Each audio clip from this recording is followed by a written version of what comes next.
everybody. Hello. Hi.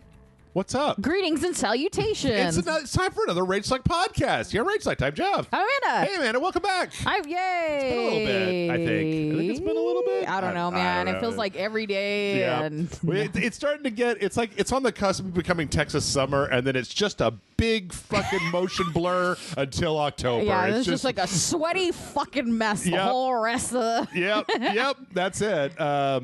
But it may be a sweaty mess outside, but in here we've got the news and an AC, so yeah, we're that's good. right. We also have there's an Xbox partner preview, so we got some fun stuff to look at there. Huzzah! But before we get to that, Amanda, what did you been up to? Anything? You watch anything? You play anything? The only thing outside Pocopia. Okay, so there's three things. There's three things that I've been doing. I've been watching anime. Okay. Wow. Still, I'm still doing it, dude. My isekai bean counter whatever just ended. The season is over. I have completed an anime. Oh. I watched all of Apothecary Diaries. Oh.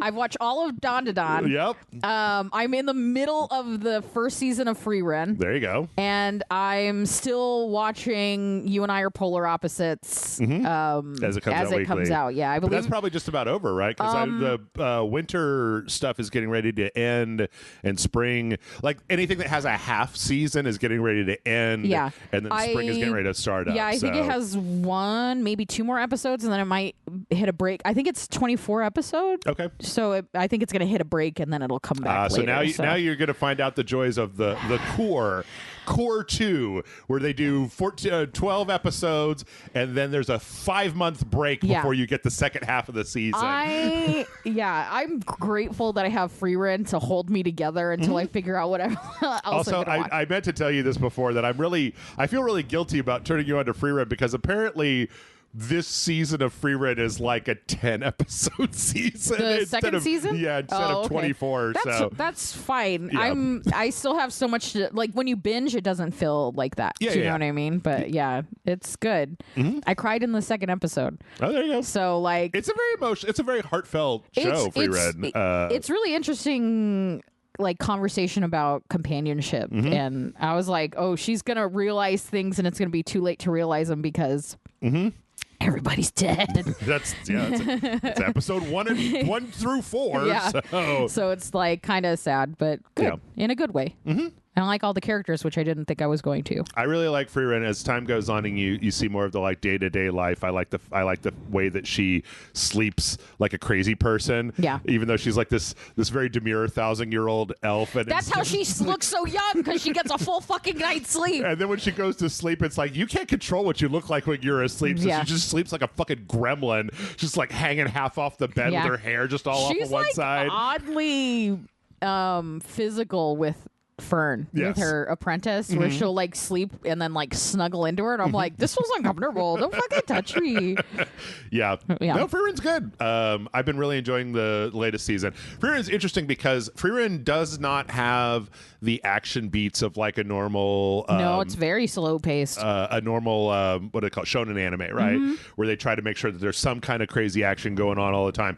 The thing is that when Free Run does have action, it's fucking great. It's and fantastic, a lot of the if you can just kind of go through the stuff in the side, like it's kind of the polar, or it's sort of related to like Delicious in Dungeon, where Delicious in Dungeon has more of a like, we're gonna have a fight, then we're gonna have a cooking lesson type of thing, whereas Free Run, there's a lot of walking around in Free Run. There is. It's a lot of chatting. Yeah. I've talked about it before. I really like people in one room just having conversations. And the Free Run is... It's great for that. It's 100% that. What made me stop watching it for a while. Dope action. Yeah, but it's so good. That slow part is really good. Yep.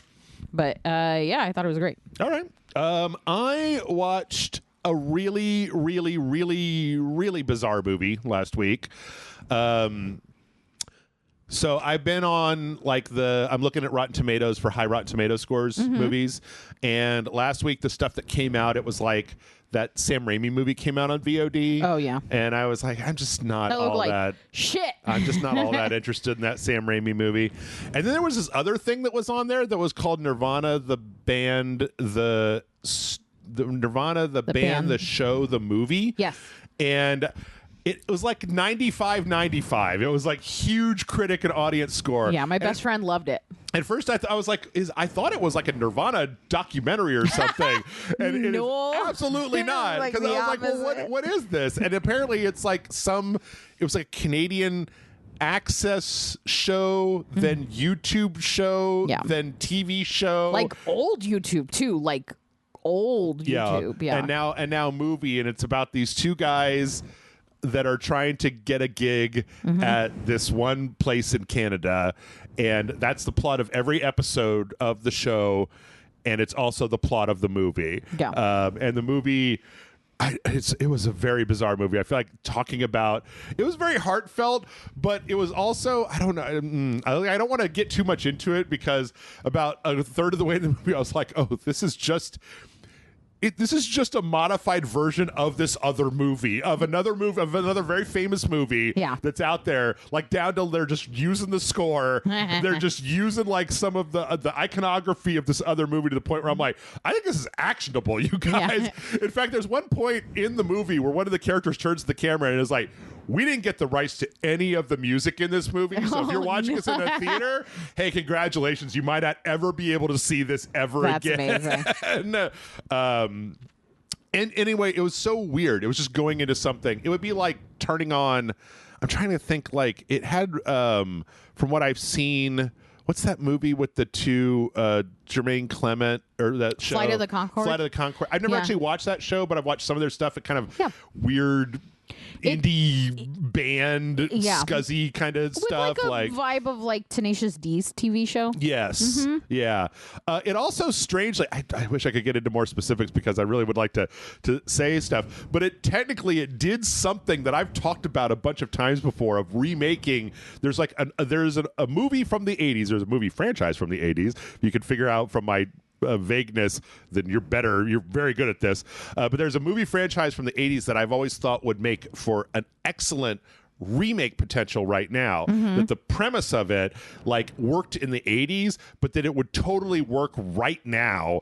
And I'm sorry, I just got to be really vague because I don't want to spoil it for anybody. But like, I don't know if I know anymore, and I've talked to somebody extensively about this movie. I'll tell you about it later. I'll learn about it in the secret podcast. But no, it was really good. It was really good. I think the one thing to go into it knowing is like, don't expect, like it's a very good movie for having zero expectations going in. Like I think that I was like, well, this seems like a good movie.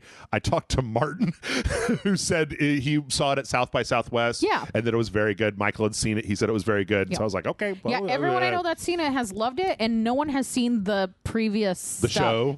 No one watched the show. No one watched anything on YouTube. Nobody watched anything.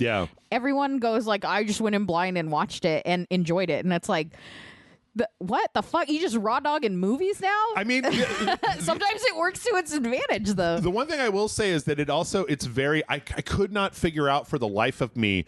They were definitely doing like kind of Borat style, like they're filming this in public and then just talking to other people. But then there were some conversations they were having with other people that I was like, this person seems like they know more than they're like clued in. Like they're saying very specific stuff that would be like necessary for the plot to move forward. So. I think some of it was Borat from what I've gathered from talking to other people about it. Some of it was, very much like they didn't know what was going on, and they're just playing characters having this conversation, and some of it is just like, they went into a place and said, hey, do you want to be in our movie? Can you say this? Right. And so it's like non-actors trying to get things out. But it was interesting. It was a very interesting movie. I think I don't think I would go to the whole like spend money to buy it on VOD, but if it came up on a streaming service and you got a lazy Saturday afternoon, it's like an hour and 40 minutes, and it was totally worth watching. But then I mean I'm such a sucker for the original, but then strangely this did I have to be so mysterious about it. This did a nostalgia beat in a way that it wasn't just like, hey, here's that thing, but everybody's old now and we're doing it again. Or we're just doing the exact same thing with new actors. It was something else entirely. It was like it was very bizarre about how the movie apes another movie that exists inside of that universe that the characters have seen. Yeah. Like, it's very strange. It would be like, what if there was a movie about like a band that was trying to write the sequel to Use Your Illusion 2 or something. I don't know. It's very hard to describe. It's very hard to describe, but it was good and I liked it, and I think it's totally worth watching. Nice. So, yeah, give it a shot if you got the itch for some indie stuff. I'm probably not going to watch that Sam Raimi movie though. I'm kind of like we had an option of that Sam Raimi movie or Markiplier's Iron Lung. Oh yeah. And we watched Iron Lung and we enjoyed it. Yeah. So, being me and John. I don't speak in the royal we. I don't know. I look at the Sam Raimi stuff and I haven't enjoyed a lot of the modern Sam Raimi post. I mean, I know he's like a producer on those new Evil Deads, and I like the Evil Deads, but like I haven't watched all the Evil Deads. I didn't like Drag Me to Hell. I mean, I know some people like that a lot. I didn't really care for it. I didn't like Multiverse of Madness. I didn't watch it, and Drag Me to Hell was like, eh. Yeah. Honestly, Drag Me to Hell was good because, to me, because there wasn't a lot of good horror coming out during that time. It was during a really shitty time of, God, his face is a... I'm trying to think of what else he's even done recently. Recently? Doctor Strange. Oz the Great and Powerful. Oh, yeah. Oh, my God. Oz the Great and Powerful is so comedically bad. I always tell people to watch it. I think I watched that. Is that the one with James Franco? James Franco? Yeah. I think I liked that. Yeah, no, before Oz Great and Powerful, you Drag Me to Hell. Yeah, Multiverse of Madness, Oz Great and Powerful, Drag Me to Hell, and then before that, Spider-Man 3. So, yeah. Blammo. Like, so, yeah, I don't know. I also, I didn't watch, what was that? M. Night Shyamalan Old. For some reason, I guess because they're both on kind of like a beach resort type of thing, and it was like, yeah, it's terrible. You should watch it. And I was like, no, I don't want to. I want to watch good things. Yeah, there's too many good things for. I'd rather watch indie Canadian movies. Even the like middle of the road reviews, I'm like, why would I want to watch that when I can watch like something really good or like something a year and a half excessively ago? Bad. A year and a half ago, there was like an editorial that came out that was talking about like, I'm not going to play good games anymore. And the whole thrust of it was like, there are too many great games for me to waste my time with simply good games. Yeah. And I feel like that with a lot of TV shows and movies and stuff where it's like, I don't want to waste it on like, yeah, that's all right. Like, yeah, I'm not eager to fill every moment of my time the way it feels like some people are like, no, I have to have something on right now. I have to have something I'm listening to and reading and watching all at the same time, going all at once. Yeah. I don't need it, so I get the luxury of like picking and choosing. Yeah.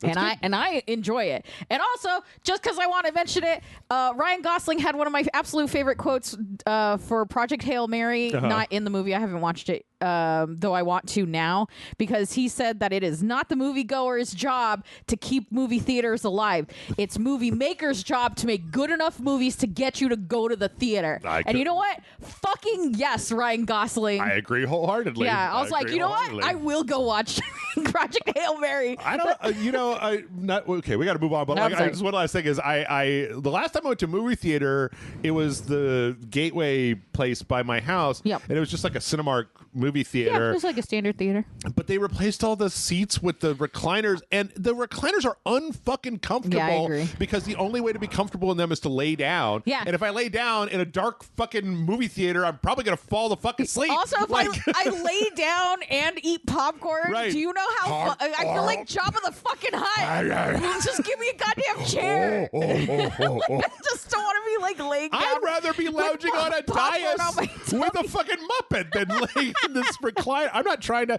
like. And the thing is that those seats. The last time I went to Alamo, they have the same ones where the headrests are so stiff that it pushes your neck forward unless you lean back. And I'm like, dude, I don't want to fucking watch any movie. Can I go back to one of the ones with like the half back seat that I could just kind of lounge in? I just want a comfortable chair. Why does it have to be a fucking bed?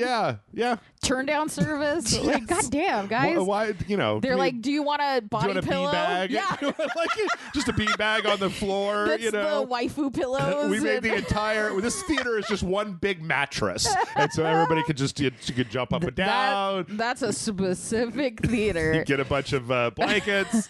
Don't touch me. All right. Speaking of weird shit, let's talk about the Xbox. Xbox had a partner showcase, which means this is not Microsoft specific stuff.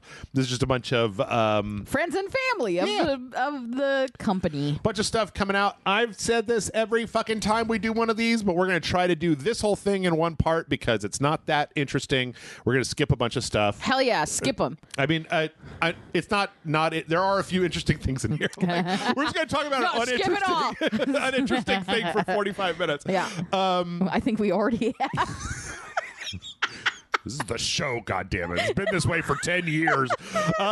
So we started out with a Teon game, the company that made the RoboCop and the Terminator games. I believe that's Teon. I believe.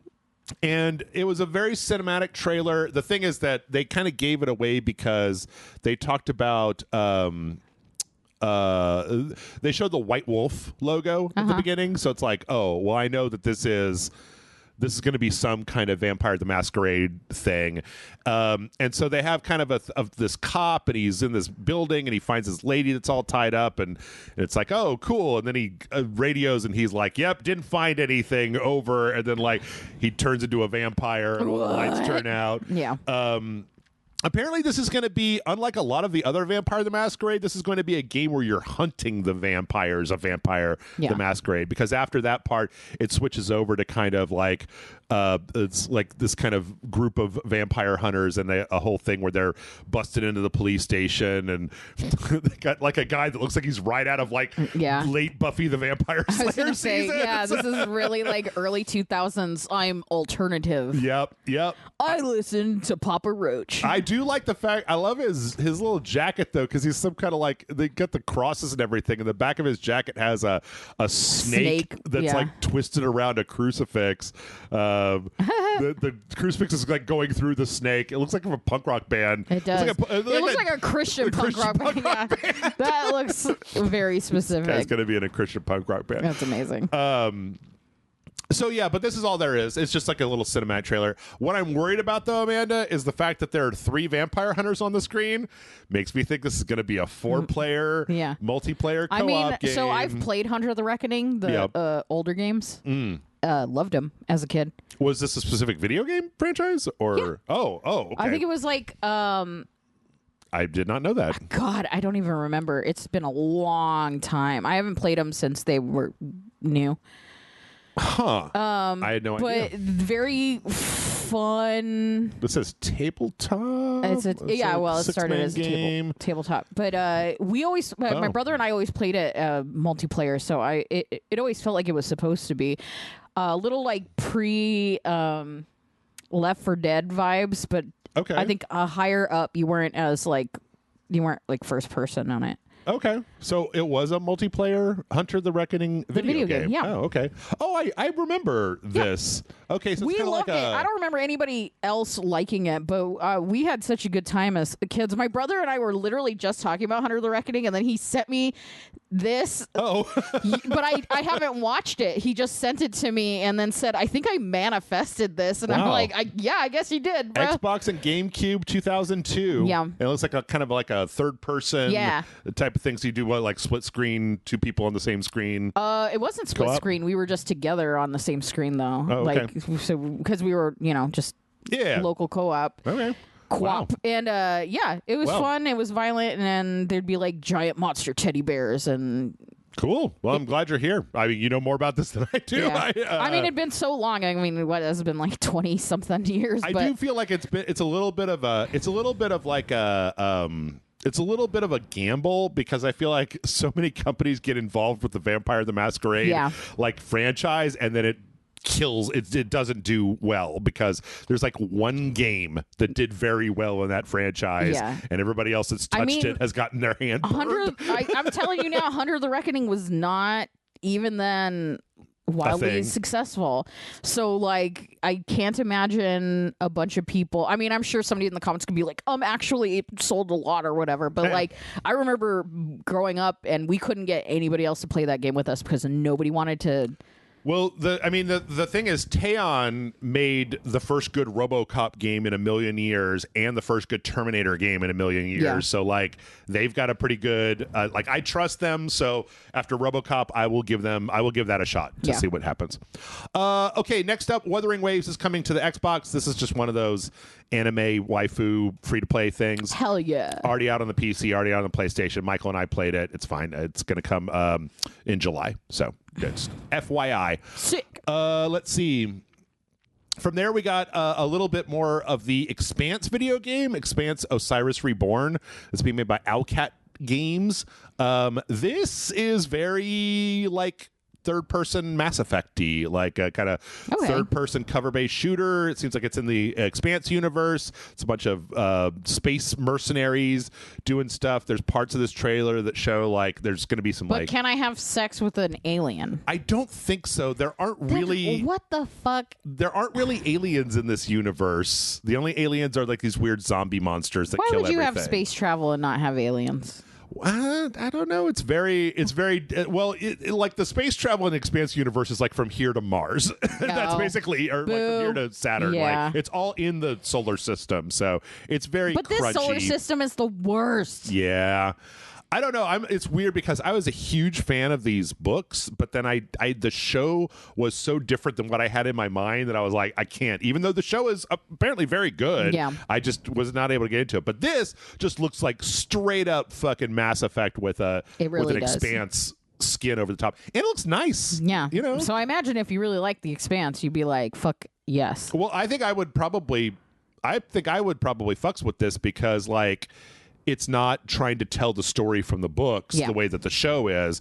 They did make Telltale made like a spin-off Expanse series. Okay. But I want to be able to shoot stuff in Expanse. I want to like it's you don't want like make a decision and then find out that everybody hated it. Right. I want to do that. I already do that. It's called RageSelect and the comment section. I don't know. Wait, maybe there's some romance. Oh, hang on. Somebody pushed somebody down on a bed. And there's purple lights. I don't know. Finally. All right, I'm into it. I changed my mind. Yeah, but no, this looks good. I'm definitely into the idea of this. Yeah, I mean, it looks really good. And yeah, you're right. It does look very Mass Effect-y, and I love me some Mass Effect. Spring 2027. I'd like to affect that mass. You know what I mean? Is that lady? I just noticed this lady with the big armor. Yeah, she's got a knife at her throat. Neck. Yeah. Okay. Yeah, I noticed it the whole time. Wow. Now that I've done a still of this, the armor is so intricate. Yeah, it is. It's like this kind of, it's interesting because it smacks so much of Mass Effect, but everything looks so much better than Mass Effect ever did that it's like, cool. Yeah. So, yeah, good stuff. Sick. From there, we got a release date trailer for Grave Seasons. This is the Stardew Valley, but it's a horror game where you go and take up residence in a spooky village. Yeah. And then at night, spooky things come out, right? And then, like, spooky stuff happens. Yeah. We've seen this before. There's also the romances and... listen, I'm not going to play a game unless I can have sex with at least one character. That's just the rule. Pocopia's gotten real weird for me. What are you're making the two-person bed and then inviting... me and Trubbish are having a great time. Trubbish in, you're like, oh, Trubbish, there was only this one bed. I guess we got. Oh man. Anyway, I'm really interested in this. It looks like I'm interested whenever they say, "Hey, let's throw some horror in a thing." Yeah.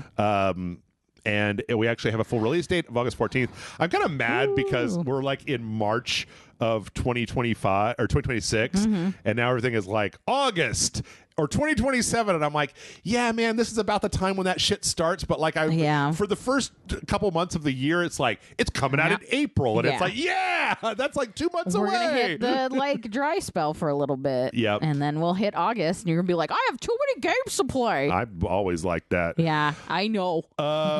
Let's see, the one Devolver Digital property that I'm not into, Serious Sam, is getting a 4-player online co-op game where you play as a bunch of different Serious Sams from a multiverse. Okay. And multiverse of Samness. There's like a cartoon one and a like 8-bit one, and there's like a lady, and then there's one that's like got a mustache and he's a little fat, like in Spider-Verse.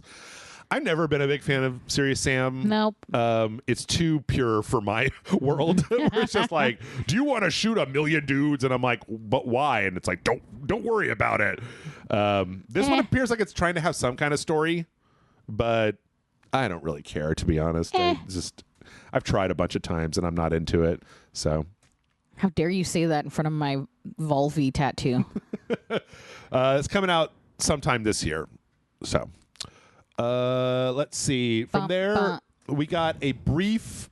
This is an interesting trailer. Stranger Than Heaven, the new game from the Yakuza guys, the one that's set in the past, got a trailer. They're having a bigger thing on March 6th, so I'm not going to spend a lot of time with it. What I will say is that, one, it's a lot more violent than Yakuza, which is saying something, because Yakuza's got a lot of just like punching dudes, but this has a lot of like stabbing guys and blood and stuff. Yeah, it does. What year is this? 1940 something? So the thing is that this actually... Yeah, this shows that it takes place over 5 eras. So from 1915 to 1965, there are 5 different eras. Fantastic. That it goes through. Those are my favorite eras of fashion. The only thing I don't like, it's a little kind of blurry and smeary. Like, it's a little brown and blurry. Yeah, I get that. Yeah. Which... I guess I'm just kind of comparing it to like the big bright neon world of Yakuza. Yeah, I'm wondering if they're doing that as a stark contrast to Yakuza.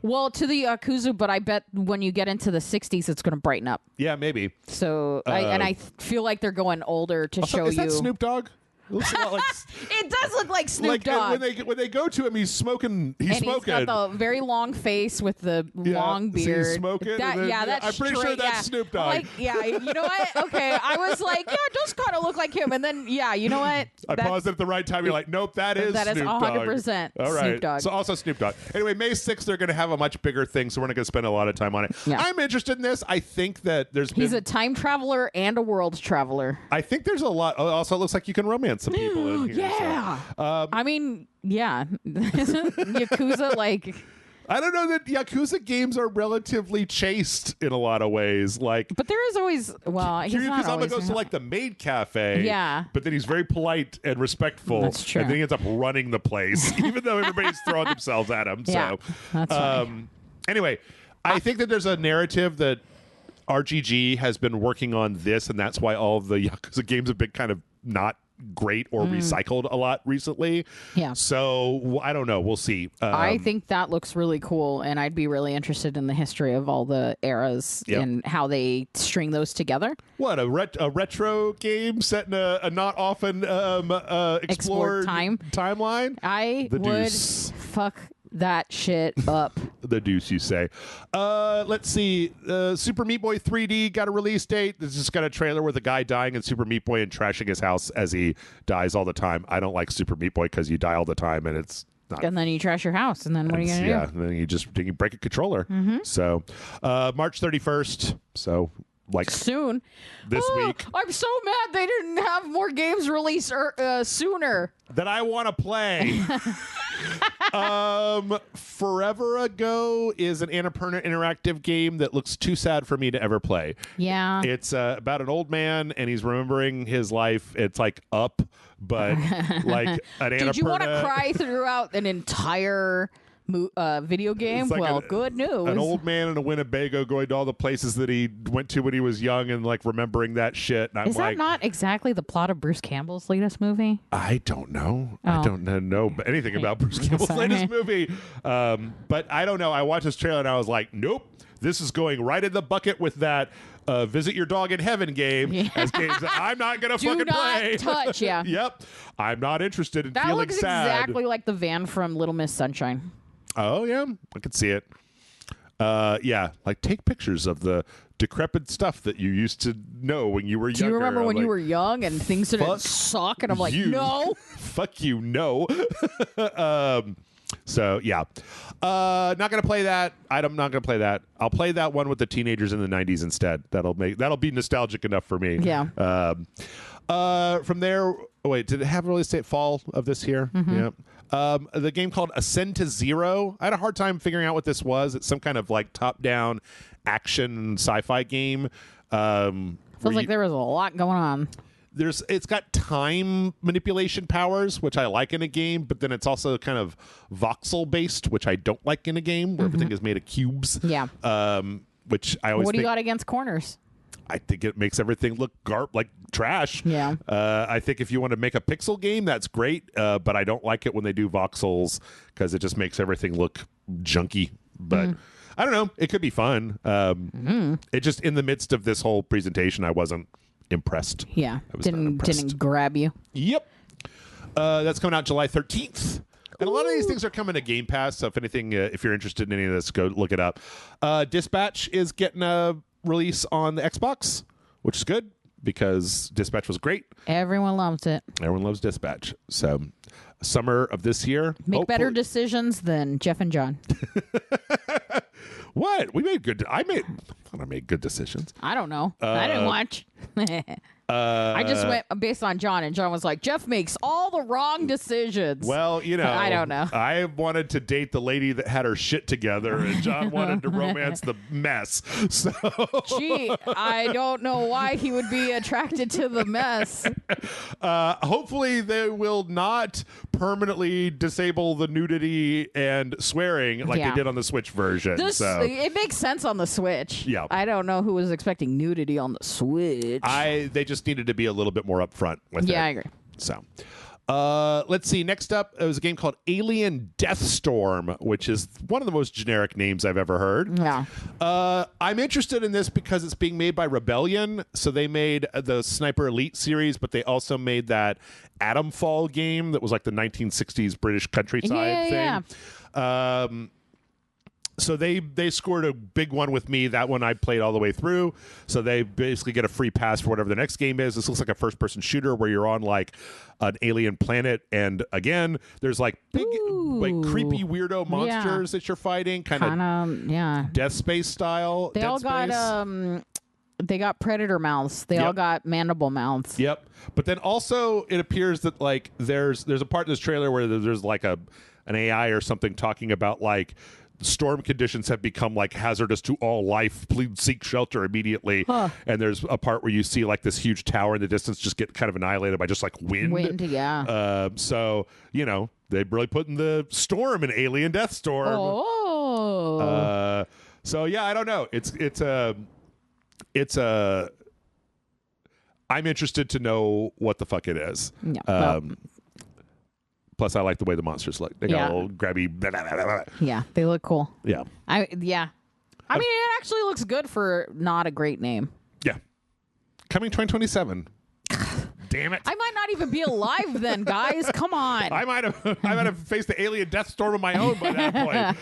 Who knows when the fucking graboids are going to come for me? Soon, I hope. Frog Squad. No, Alien Frog Squad. Frog Squad got an announcement on the Xbox. This is another friend slop game. Yeah, it looks like it. Where you play as 4 little frogs, and the king frog wants you to go bring back food for them. So you go and you get work together, collect stuff, and to put food in a big thing. But the little weirdo frog guys that like run like rag dolls, and then there's a bunch of cutesy monsters. Everything's got googly eyes. I like it. Obviously. Also, one of the mechanics is you eat the food and then you throw it up into the thing. And so every like with all friend slop games, every time you complete a level, they want more the next time around. Yeah. This one actually see, it's interesting because it's June 2026 release date. This is also on the PC, and we didn't have a release date, so I'm pretty sure that this is like across the board. I don't see it coming to Xbox before it comes to the Steam. Okay. So, but yeah, looks like a fun time. Yeah, it looks cute. I like friend slop games. I like them. Dude, they're fun. When we get them going, they're a blast. Let's see. There's a Bluey game. Bluey's Happy Snaps. This was a weird section because it was like Alien Deathstorm, and then Cute Frog Squad, and then Cute Bluey, and then from there we go back to Stalker. And so it's like yeah, that's not a natural progression to you. It's a real cute, horrifying sandwich. Yeah. This is like taking pictures and color books. I mean, it's a Bluey game. It's for children, for fucking babies. For babies. And then you guys are gonna. It is for babies. You're gonna see Jeff taking some hours into it. That video game store was fun, and I beat it. Okay, like. The only one I didn't get was get 1,000 movies. If you guys are Patreon subscribers, you could go to our Discord and talk shit about Jeff taking 12 hours into Retro Rewind. Probably put another 12 hours in before I was done. My hand hurt on Monday because I was up so late clicking the fucking putting stuff back on the shelf. Stalker 2 is getting an expansion called The Cost of Hope. It looks like now that Stalker 2 has kind of fixed a lot of the issues that they had at launch, that they're doing expansions. There's something going on here with the Stalkerverse. Some guys are like, you're holding my guy, you got to give him back. That's not how things work. Oh, I'm gonna. And so I don't know. I don't know what the fuck is going on. I don't either. There's an abyss monster. It's an anomaly. There's the Stalker versus you're all around Chernobyl, and so there's like these weird anomalies that you're in the zone, the exclusion zone. In fact, there's part of this trailer that shows later where the person is having like a fight like that right there is them having a fight on top of that's the containment at the top of the reactor. Yeah. So you might be going actually into the Chernobyl reactor in this, which would be kind of interesting. I don't know. I've tried to get into this franchise a bunch of times, but it's really hard and fiddly. So I don't know. When it launched, it had some problems. I've been meaning to go back to it at some point. Maybe this will be a good excuse to try it, to give it another try. Yeah. So, but other than that, it's like a lot of Stalker stuff coming 2026. Very Stalker summer 2026. Also, I really don't judge Game World for any of this because they literally are a Ukrainian game developer. Yeah, there's a lot going on. So you guys take as much time as you need to do whatever you want, and I'll be there. So absolutely. From there, we got another.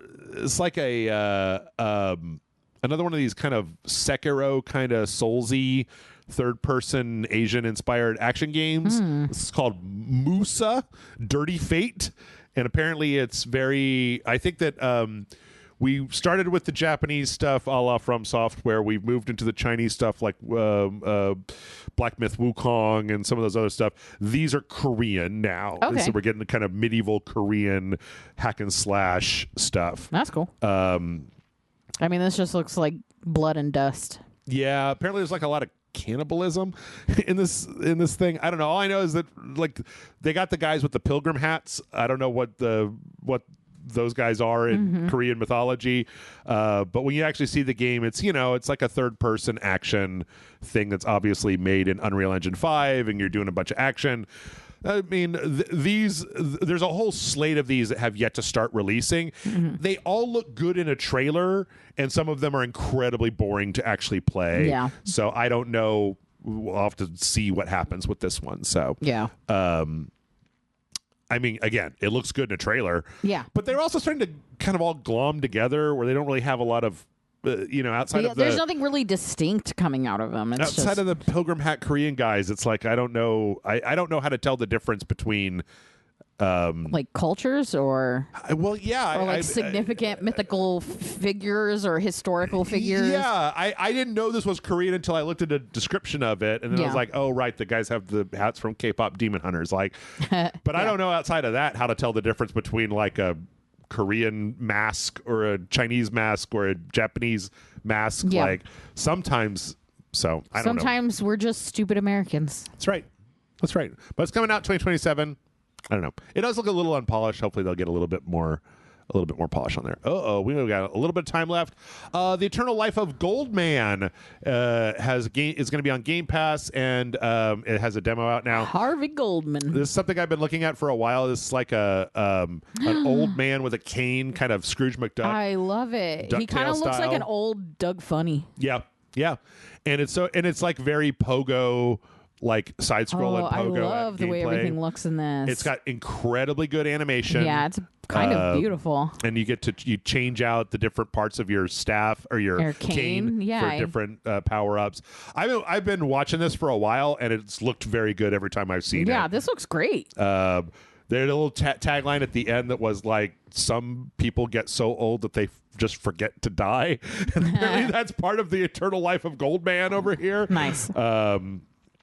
Also, there's a part where this crab monster just kills himself. Holy shit. Like, all right, I don't know. So, yeah, this is a really interesting game. Like I said, I've been looking at it for a while.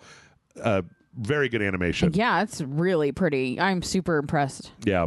So, and I don't know if it has a full-on release date yet, but I think this is saying it's going to be on Game Pass, and it's coming sometime this year. 2026. Yeah. We're still in it, baby. Release window.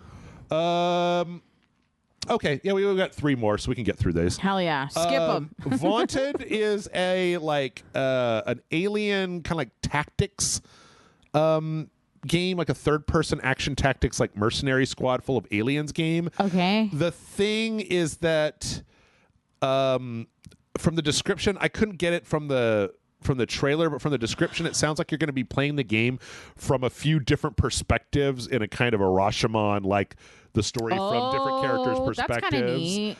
Because the one I don't love the look of it, if I'm being totally honest. it's a little generic. It's a little kind of just, it could be anything. Yeah. Could be a third-person action game. Could be a yeah. So yeah, but I like the idea of playing different characters and then them all having a different perspective of the same story. yeah, That's fun. yeah. Even though that does make you have to play through a video game several times over. Yeah, Or but video games make you do that all the time without a story reason. So that's true. I mean, if it had a good like mission structure, and you just like wanted to replay the mission for and XP. if you're playing as different characters, the gameplay could change with each character, right? So Yep. like maybe it's worth it. Maybe. I don't know.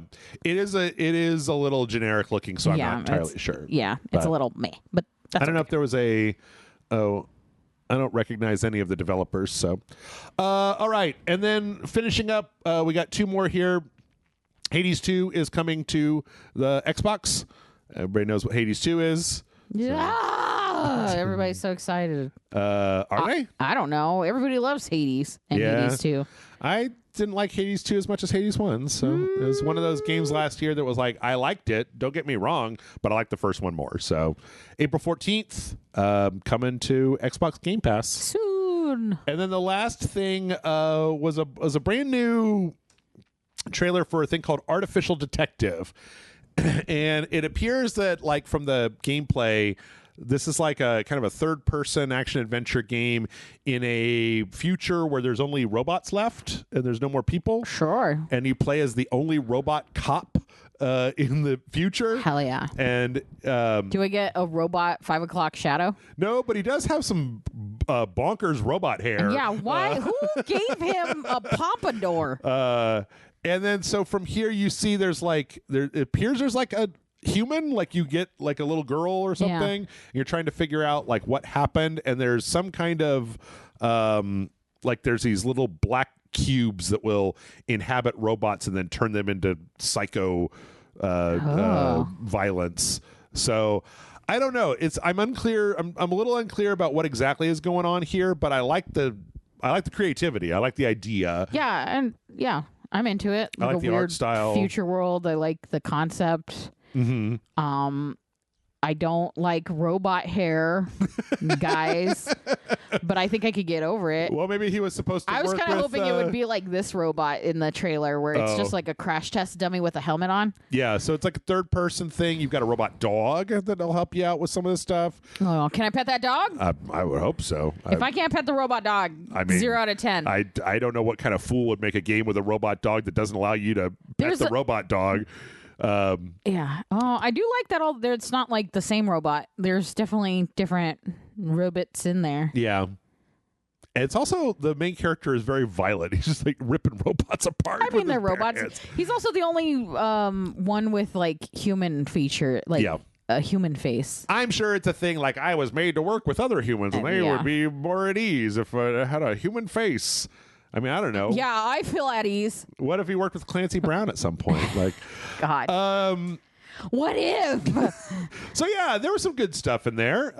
It was like, I'm interested in the Expanse and the Hunter of the Reckoning. I'm interested. Yeah, obviously Stranger Than Heaven and Grave Seasons. Yeah. Alien Deathstorm, the Eternal Life of Goldman, and the Artificial Detective. So some of the other stuff is like I've either played only it. Frog Squad for me. Just Frog Squad of Give me Bluey's them Happy Snaps. frogs.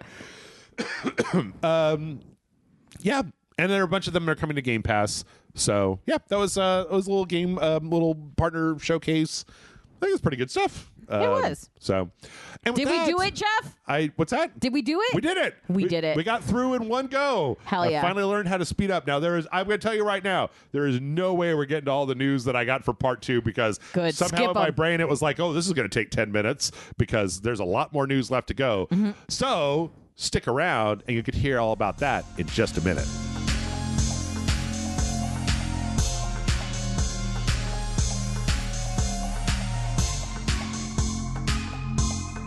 And we're back. And now it is time, Amanda, for the actual news. Good news? Some good news. There's some good news. Are we past the days of NFTs being everything? Yes, now it's AI. Now everything is AI. Well, So once that AI bubble horror bursts. Anyway, I'll tell you what. Let's start with a good one. Yay. The new CEO of Xbox, Asha Sharma, was talking about hoping to make things a little bit more affordable in the Xbox realm. We like affordability. Yeah. They wanted to, quote, make future consoles and products like Game Pass more enticing to a broader range of customers in an effort which may include, quote, revamping pricing models to offer lower priced tiers, which I think is a good idea because I've been saying this for a few months now. The gaming industry is pricing people out of it. Yeah, I am only able to do this because of patreon.com/RageSelect. Like if I was a regular person, I'd play I would get a game and I would focus on it for months and months at a time. Yeah. Like I would not be playing all these different games if I had to. I'd be playing $20 Steam games. We would be selling plasma to buy. Oh yeah. I mean, everything's so goddamn expensive, and they raised the price of the Series X twice last year, and I know. that thing sucks. Mine hasn't even been plugged in. Sad. So yeah, I hope that works. I mean, like I said, How could it not work? We make it so people can afford it is probably. Yeah, there's a weird thing that I don't understand. I think just brief tangent because we don't have a lot of extra time, but and we never take up any extra time. There's a thing that happened over the last 10 years where businesses figured out that if they raised the prices on things that they would lose sales for the people that couldn't afford it anymore, but that price increase would technically make up for that and more with the people who continue to purchase it. Yeah, I think we are in a point in time where that isn't the case anymore. I think they're hitting the upper limit of that, which means that they keep sloughing off customers, so you have a smaller and smaller base. But you get to a point where it's there was a rumor that the next Xbox could be like $1,400 or something. I mean, because they kept using the phrase luxury prices, which has a tendency to mean closer to 2,000. Yep. Which is not what, considering how high of a jump that would be. You're pricing out everyone. Yep. Really. I was just looking today because I keep hearing about it. That new MacBook that came out, that's $600. It's a MacBook Neo, and it's got a lot of the architecture from iPhones in it, which is a pretty good processing power. Yeah. But it's $600, and apparently it's a very good laptop for just everyday use. Yeah. It's not going to be for playing games or doing high-end video editing, but then it's fine for streaming and editing and doing stuff. And a $600 Apple laptop? What the fuck? I've never heard of that before. I know. So maybe some people are starting to turn a corner on that. They have to. You're just going to hit a point where it's just sell us your soul. Right. And it's just we can't do it. And to be and also it's going to only last a year and then you got to get a new one. Yep. That just cannot be sustainable. We can't do it. Also, I mean, I can. I'm loaded. As another kind of knock on this, Nintendo has reported they're slashing the production of the Switch 2 by about 30%. And this has to do with the fact that it didn't sell very well during the holidays. It had a higher initial attach than the original Switch, which was a huge thing. Yeah. But then when it came to holiday, this was a story I kept trying to talk about during the holiday, is that the holiday sales of games and gaming consoles was garbage compared to previous years. Everything costs too much. And also when it comes to the Switch 2, there weren't any games. If Pokopia came out with the Switch 2, we would probably be having a slightly different conversation. But I don't know if anybody could afford anything this last holiday season. Pokemon, between Pokemon Legends ZA and Pokopia, was kind of propping up the launch because I'm sorry, Nintendo, but Bonanza wasn't a system mover, and Mario Kart didn't wow the way that previous Mario Karts had. Like there wasn't a Mario, there wasn't a Zelda, there wasn't a big tentpole release, and so it just didn't sell very well. But what's weird is that it didn't sell very well in America. In Japan, fine. Europe, about the same. America, sales are down, and that probably has to do with the fact that everything's fucking so goddamn expensive. I think I know why in America we're having a hard time spending that extra cash right now. Yep. So help us. If you're in a different country, help us. 35% lower this year than previous Christmases. Yeah. We got a bunch of other Nintendo stuff. So Nintendo, this is a thing that I didn't know about that happened earlier this month. So you've got the ESRB in America, the ratings board, and then in Europe, it's called PEGI. Yeah, PEGI 18. PEGI 18, right. PEGI recently revamped the way that they're doing rating to include some interesting new items. One is if a game has limited time elements, it's getting a higher rating. Like if there's things where it's like you have to log in today to get your login bonus. Okay, then it's getting a higher rating because they don't want children to get that sort of thing. It doesn't want to be PEGI 3+. Yeah. This is a weird one, and they say that like this is all very like they're putting it out there and they're going to work on it, but this is their first draft. If a game has what is considered a toxic fan base, like a toxic online fan base, it's getting like an 18 because it doesn't matter if Mario Kart is a game for babies. If everybody online is telling you to kill yourself and talking about Hitler and shit, then like that's PEGI 18, baby, and it doesn't matter like what you say about it. How do you decide that? That is a good question. They've talked about how they don't really know. They're like, see, what we do is we go to the hashtag on Twitter and just hope to figure it out that way. Yep, basically. Yeah. And so, yeah, there's some new stuff. So basically anything that's multiplayer is going to be PEGI 18 because... anything that's got microtransactions is going to be 18 now. So, like, that honestly, that's not a terrible idea because... the Mario Kart Tour is 18 plus because it's got... That's the phone game because it has microtransactions in it. So... am I a boomer? No. I don't think that's a bad idea. I think it's a great way to at least give parents a fucking fighting chance of seeing that there's this. It's 18 because of microtransactions. Right. It's 18 because of toxic fan base or whatever. And you can still buy it and give it to your child if you want. But now it's even more your fucking fault if you're giving it to some kid. It's framed in a lot of ways. The way that it's framed by PEGI is like, this is so that parents know what the fuck is going on because parents don't know what the fuck is going on. Yeah, they just grab something and... Yeah, and then suddenly now your kid is fucking like going crazy every day because they've got to fucking log in to Copia to finish the fucking house, to finish the Pokemon Center. If I wait till tomorrow, it'll have I gotta get the stamp for my stamp card. Which I don't want kids to be taught that they have to do a thing on the device every day. Yeah, do the thing that like every day they log in to get a little taste of that like happy juice. You paid for that. It's yours. You shouldn't be working for the game. The game should be working for you. Yeah. So fully. Yep. Also, when it comes to Europe, there's probably going to be a new Switch 2 in Europe, and that is because Europe has finally passed like a full-on, you cannot sell a thing that you can't take the battery out of. Ooh. Like, you must sell the thing where a customer can replace the fucking battery, and there's no excuses. That feels like an attack against Apple.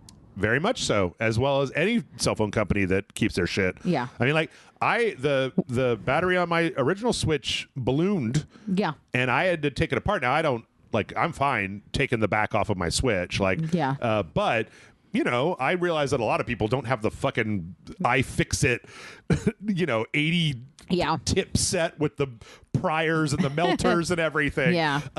And so I think that's great. I think you should be able to take the battery out and that you should be able to replace it. 100%. Without having to fucking tear down your shit. Now, the question comes whether, because if they have to make a new version, is it just for Europe or are they going to keep those changes for everybody? Which I honestly think it's probably just going to be for Europe, that they wouldn't do that unless they have to. Forced. Yeah. So, Anyway, the main thing about that is that it's coming. It was the date for it is relatively soon. Yeah. So we'll see. Meaning they could have done this the whole time, but they didn't because. Well, I mean, and then the big one that I was interested in is it's got to be both for the console and the controllers. Controllers have batteries as well, so the Joy-Cons have to have removable batteries as well. Little taberinos. Yep. Yeah. So, and which again, I'm fully in favor of as somebody who's torn down a lot of my own equipment and likes to do work on my own stuff. I hate it when I had to buy a new cell phone, and then I had to get the data off my old cell phone, or I had to replace the screen to get the data off my old cell phone. And so I had to do the thing where you use the heat, you microwave like a little gel pack and you put it to melt the glue so that you can get the screen off. It's a pain in the ass. Like, fuck that. I know you don't have to do that. Like, there's no reason you couldn't have put 4 screws on the back of that thing. Like, maybe it wouldn't have been quite as like smooth, but like, I don't know. Who's fucking noticing that? Put those little plastic dots in there. I don't give a shit. Most people use cases now. So like, I mean, you don't because you're a freak. I don't mind replacing my phone all the time. Yeah. Well, and again, you're like more comfortable doing things where you, like it's something you can fix or something you whatever, you'll do it. But like most people use cases. So like it's not going to be as sleek and stylish. And it's like you fucking sell things for it to look sleek and stylish. I don't think anybody would notice if you just like I've seen this before. I've worked with a million of these things. You put in a screw and then you put one of those little glue circles over it. Yeah. And then if you really need to, you can fucking pry that shit out one time. Yeah. And then you have to get new dots to put on the back of it. But there are plenty of ways to do this that are fine. And so people should have to do that. Agreed. Another story that came out from Nintendo this week. This was an interesting one. You just harping on Nintendo? Yeah, I put everything together. Nice. We're moving on to Sony next. We got some Sony stuff to do. So there was a story that came out this week, and the headline was all like, Nintendo announces that physical media will cost more than digital media, starting with the new Yoshi and the Mysterious Book. Okay, first off, this was already a thing with Mario Kart when it launched. It was $80 physical and $70 digital, right? Like, so I don't know why this is a brand new thing, but it was announced. But then when I went and I looked at the details for this, it's like, well, the physical version of the new Yoshi game will be $70. Yeah. And the digital version will be $60. $70 is the current cost of a current gen video game. Yeah. Like, I'm just happy that it's not $80. Yeah. So actually, to me, this was good news. It was like, well, that's just the cost. I mean, like, of course, I want every game to be $30, but I don't know how to explain because it is this, but also it's not. But when I saw comments, I saw the headline on like a tweet, but I didn't read the article. Yeah. And then I read the comments, and the comments implied that everything was $10-ish more. Yeah. And not $10 cheaper. Right. And I was like, I don't know, because I didn't read what the actual price point was.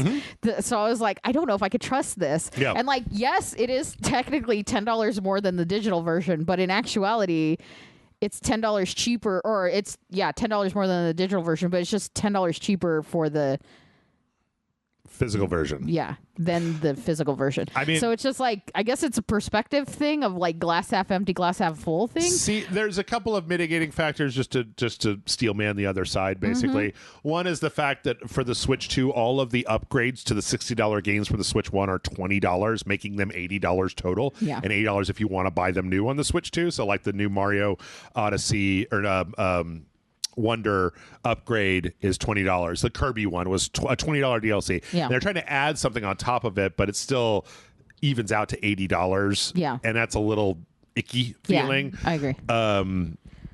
So, and then the other thing is that like with Pocopia was a $60 game, but that game cart was just a download code. Yeah. So like you got to ask yourself, you know, if I'm being charged $10 more for an empty card that just has a like a verification that I can download this on it, that doesn't feel super good either. So but either way, we'll see how it goes. As somebody who's going to be buying digitally mostly, ain't mad. Okay, on to PlayStation. Huzzah! PlayStation is dropping the PlayStation Network branding, which has been around for a long time. PlayStation Network, PSN, all that stuff. Yeah, are we switching it to something else? No details. Just they've said we're not going to be calling it the PlayStation Network anymore. I've never understood why companies do this with like a long-standing, like, yeah, it's called Meta now, and it's like, bitch, it's called Facebook. It's called Twitter. It's called the PlayStation Network. Yeah. All right. I'm gonna dead name your PlayStation Network. I'm so sorry, but like you're gonna have unless it's cool. Unless it's something cool. The network. No. Sony Town.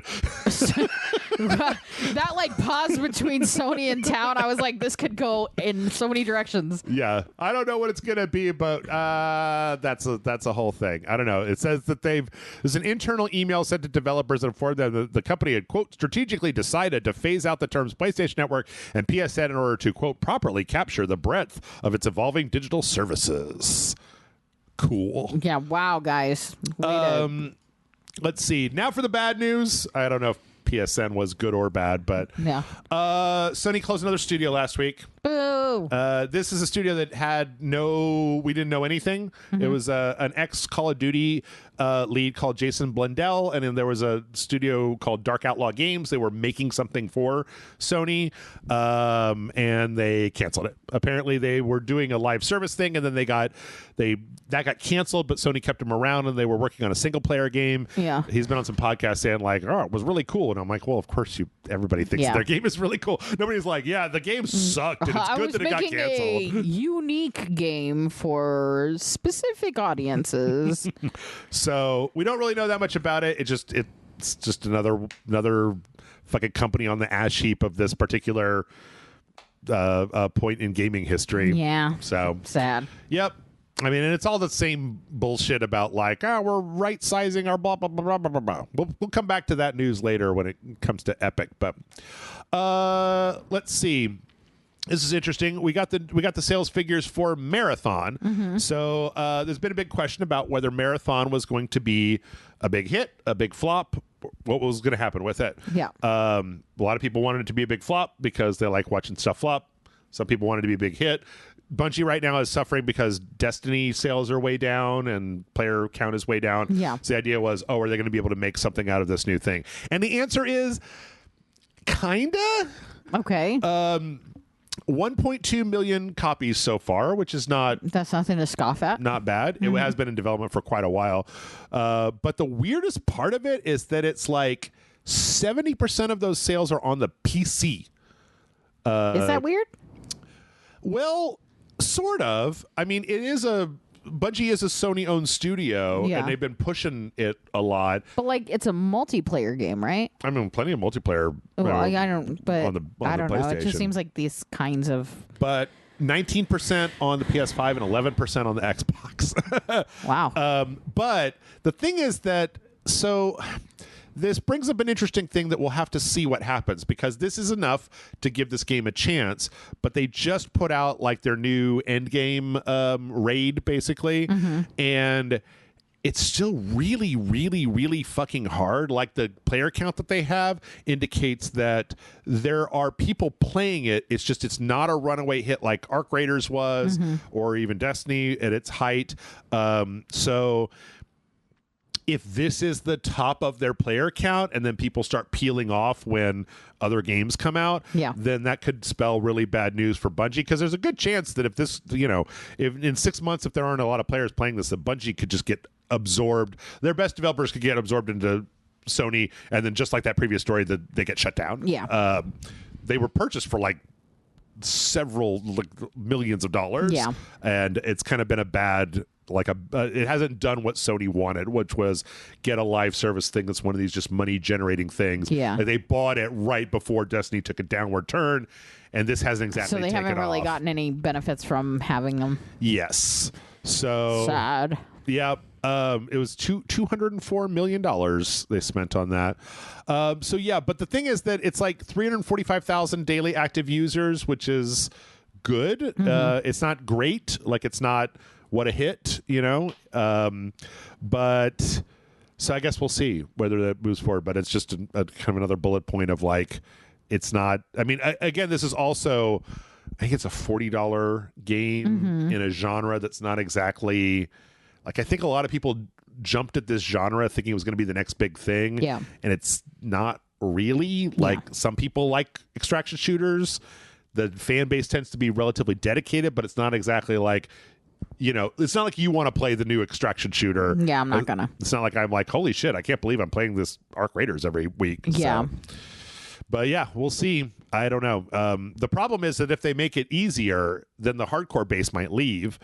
And also it being such a hardcore game also leads it closer to PC, because I feel like they're all hardcore gamers. Freaks. They're freaks. I don't know. I mean, the thing is that last week we had a story about how PC game sales are like eclipsing all console game sales. Like, Steam sales are starting to be more than all the consoles put together, because Steam has $30 video games. Yeah. And the consoles only have $70 stuff and then like $10 AI slop. And also, I think people are investing in something that is multifunctional, where consoles right now are kind of singularly functional, and so can't check your email on a PlayStation. Yeah. I mean, I guess you could through the web browser. Wildly inconvenient way. Yeah. Yes.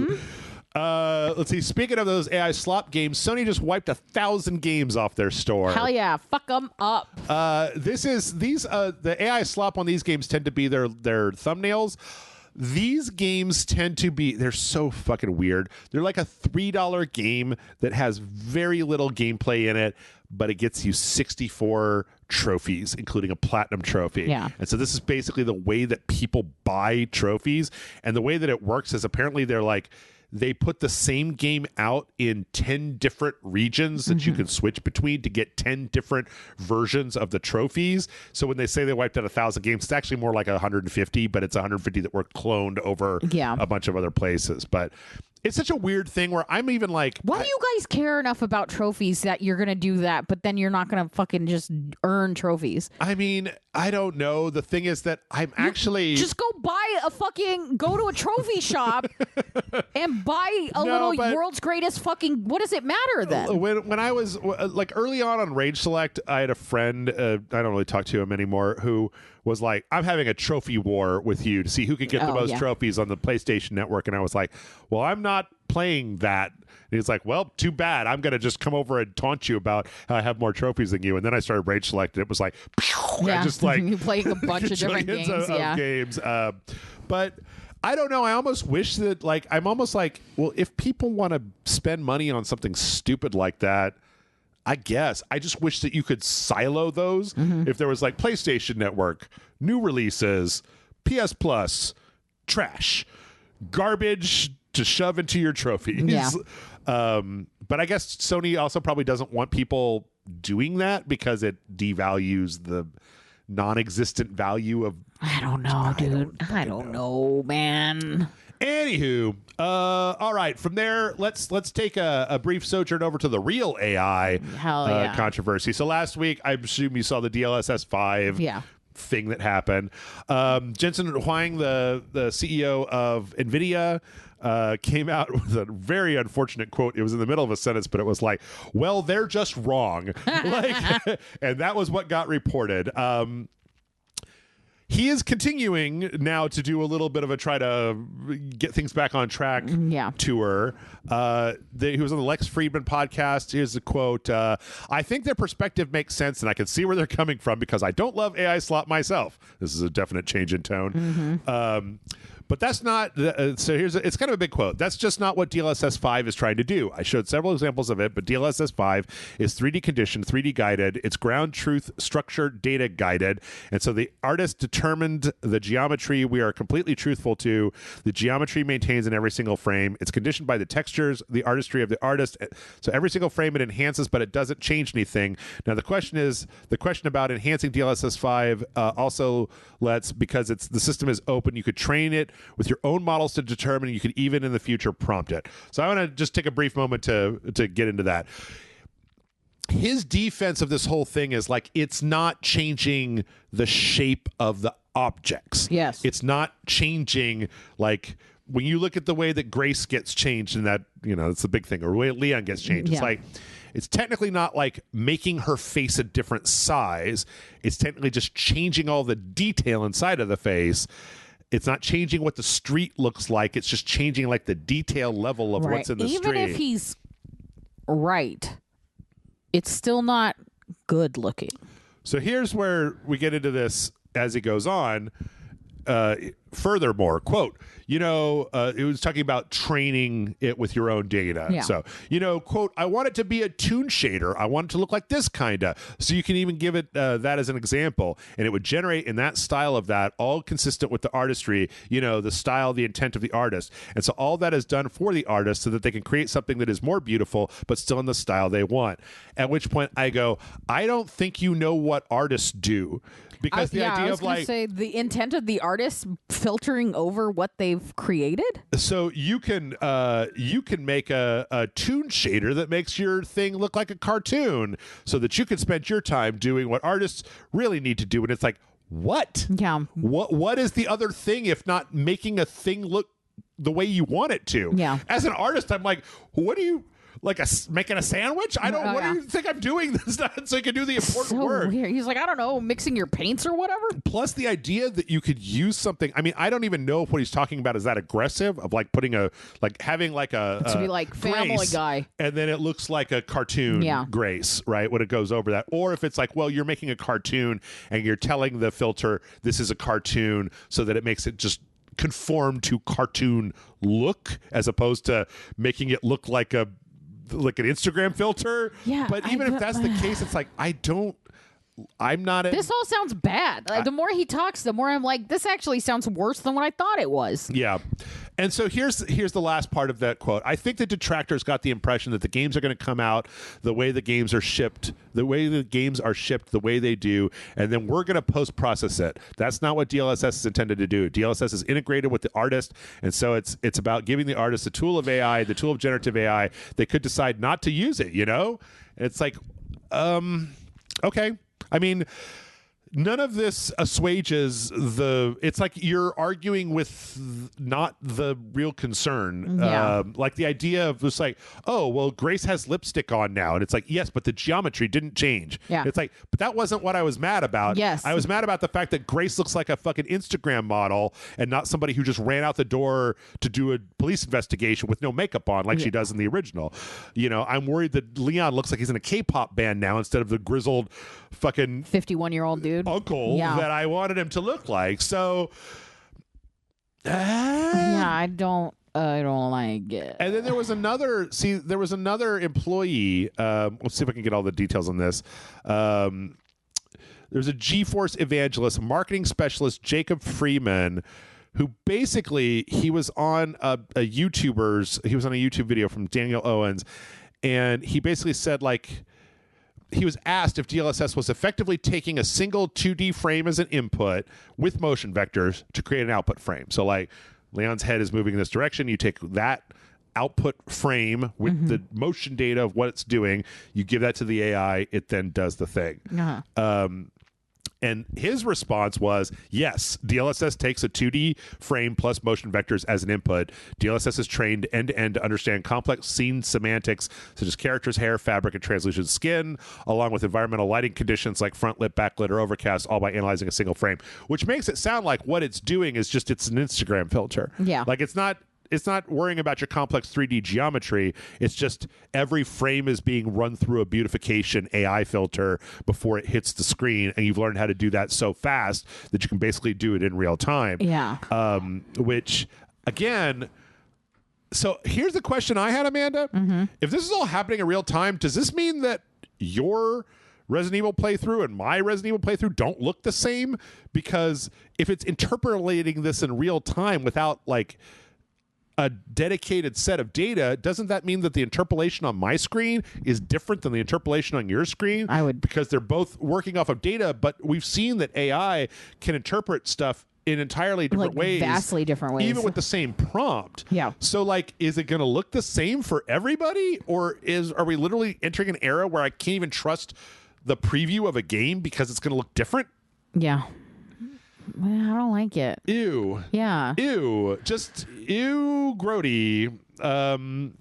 there's so much here, and then they're like, well, it's early days and blah blah blah blah blah blah blah, and like I think that this has become an interesting tipping point of like the gaming industry has been saying for about a year, we want to fire everybody and use AI for everything, and it'll be great because we can make games super fast and they'll be all detailed and blah blah blah blah. Yeah. And gamers have been like, I don't want that. Yeah. And then we finally get this thing where it's like this guy goes up on stage with the people that make the preeminent 3D video card in the world that everybody's using and says, look what we're going to do. And everybody's like, I don't want that. Yeah. I don't want that. And they're like, well, no, let me explain to you why you want it. It's like, you can't talk me into this. Yeah. Like, I don't want everybody to look, I don't want Leon to look like that. God damn it. Like, it's so weird. It's such a weird conversation because they're like, no, but like, it's not doing what you think it's doing. Like, I think this looks bad. Yep. And they go, well, it's not doing what you think it's doing. It's doing this other complicated thing. Yep. And it's like, right. I think this looks bad. Right. I don't like the way it looks. Yeah. I don't want it to look like that. I don't want to have to worry about this happening where... Or like, the thing is that it always feels so tone deaf to me. Like, the uncanny valley, humans are really good at faces. Yeah. If you could have just used this for hair, just hair, I'd probably be fine with it. Yeah. If you used it for like the coffee on the table so that it looks really like real coffee. Yeah. Sometimes fluid mechanics are a little funky, right? Whatever. Yeah. Okay. Yeah, we But, talked about utilizing it for like background-ish stuff that need a lot of details. Sure, or, maybe it's a tree, shadow in a you're tree. Going through a type of forest, you thing. need a lot of things to look like a lot of things, but like... But the idea that you're going to start with faces, Yeah. the thing that we are trained to examine subconsciously at a huge level. Also, the example using characters that we've grown accustomed to in a specific way and look. Yep. And I don't know. I mean, because like it didn't look like a Resident Evil game anymore. It was. I mean, even when Resident Evil has come out with a much more sexualized character, it didn't look like that. Yeah. It didn't look like a model. It looked like Also, I really that if lady you, with the big boobs if coming out of you her wetsuit. look at her, Yeah. she still has a bit of grotesque to her because everything in Resident Evil does. Yep. And this would just filter it out to be you could just buy the fucking Rule 34 porn off of somebody. Why must you do it to everything? Yeah. I gotta, because we don't have a lot of time, I'm gonna kind of skip through this, but there was an article where they talked to a bunch of people, a bunch of developers at GDC, Yeah. and they were all like, yeah, I don't really like this. I mean, some people were, but there's a couple of people who are dicks about it, but yeah, the idea that it's a lot of just the stuff I like. This one person was like, "Whoa, hold on, no." But so far, I mean, I don't know. I guess the thing is that this is just a weird thing to me where when DLSS was first announced and I saw my first video on it, I was like, you know what? That's a good idea. You use AI to upsample a thing. That way my computer doesn't have to work as hard to make a thing look good. Yeah. And then this thing can fill in the gaps. Now I've come to kind of hate it, but to be honest, I mean, the PlayStation does it. Everybody does it. The Xbox does it. Everybody, Yeah. Nintendo does it with the Switch 2. What? Yeah. No, yeah. So that part I'm not put out about. The ray tracing stuff hasn't really come to, but normally I feel like when a new technology is introduced, it's like, here's a phone that you could just put in your brain and it'll just come up.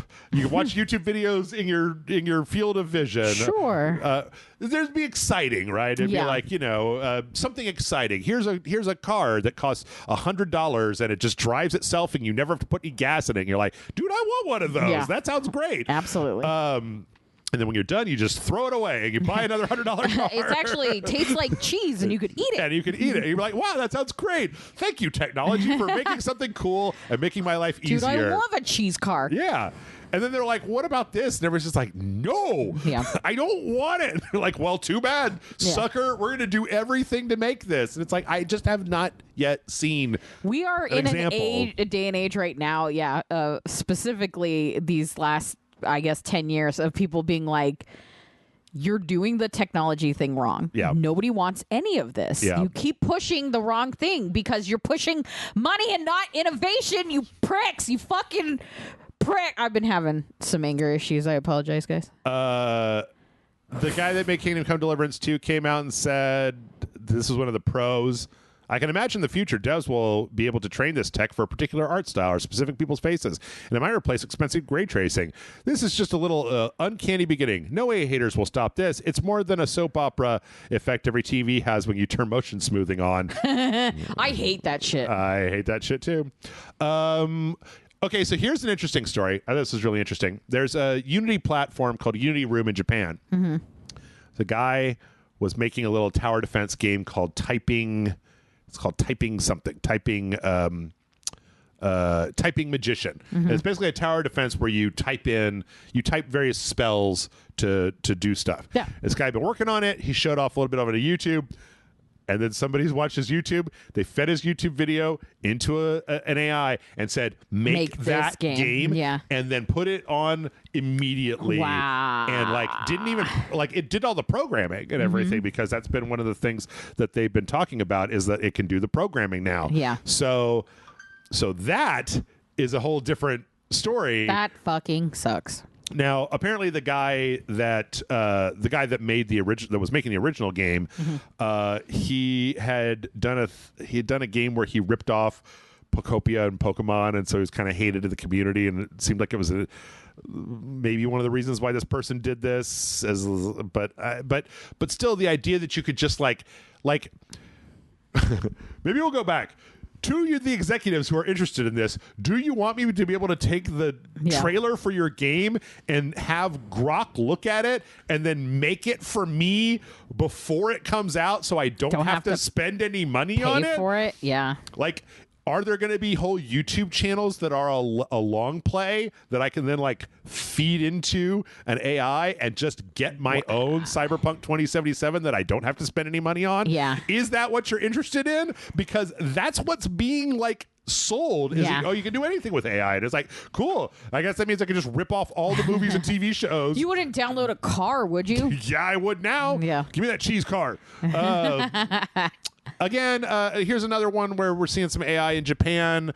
Dragon Quest X, which is an online MMO in the Dragon Quest universe, is partnering with Google to put a slime in the game that'll talk to you using their AI. And I'm like, why? I mean, I guess, but why are you talking to a slime and not just playing the game or talk to other people? I'm going to stab that slime. I'm going to stab that slime. I'm going to kill that slime. Can I pet that slime? Crimson Desert, the game that came out this week. I heard about this. Had a bunch of people found a bunch of AI placeholder junk. Medieval images, and it's oh, this is garbage. And then when you look at it, it's oh, this is like no weirdly centauri humans with horses. This is stuff. Early Dolly. Yeah. This isn't even Mid-Journey. This is wow. It's pretty bad. So they found it in a bunch of different places. The developer came out and apologized and said they were going to be taking it out like they do when this happens. It's crazy because of the art that they're using and the time. It's riddled with what's it called? We're past copyright, where it's public domain images. Oh, sure. Where it's why do you need to generate fake stuff when you could just you go to your public library and pick anything? All of it is public domain. Well, let's get back to that in just a minute. Okay. Because we got not all of it, but you know what I mean. Also, Mike Ybarra, one of the old Blizzard devs, as being a real shit online. Crimson Desert came out and basically said, yeah, we apologize. We're working at getting the AI stuff out. Mike Ybarra replied saying, why apologize? AI in one form or another will be in every single video game. I don't get why devs feel the need to bend over for the few folks who can't accept the reality that AI will be in every single thing, from video games to your fridge. Man up. I can't. Man up and take this dick. Take this AI dick right where the sun don't shine. Bite the pillow, baby. I'm going in dry. God damn, dude. You know why it's so easy to hate this AI stuff is because the way evangelists are terrible at it. They're fucking assholes. Yeah. Nobody, if it's a good thing, you shouldn't really have to fight that hard for it. You know what I mean? Yeah, man.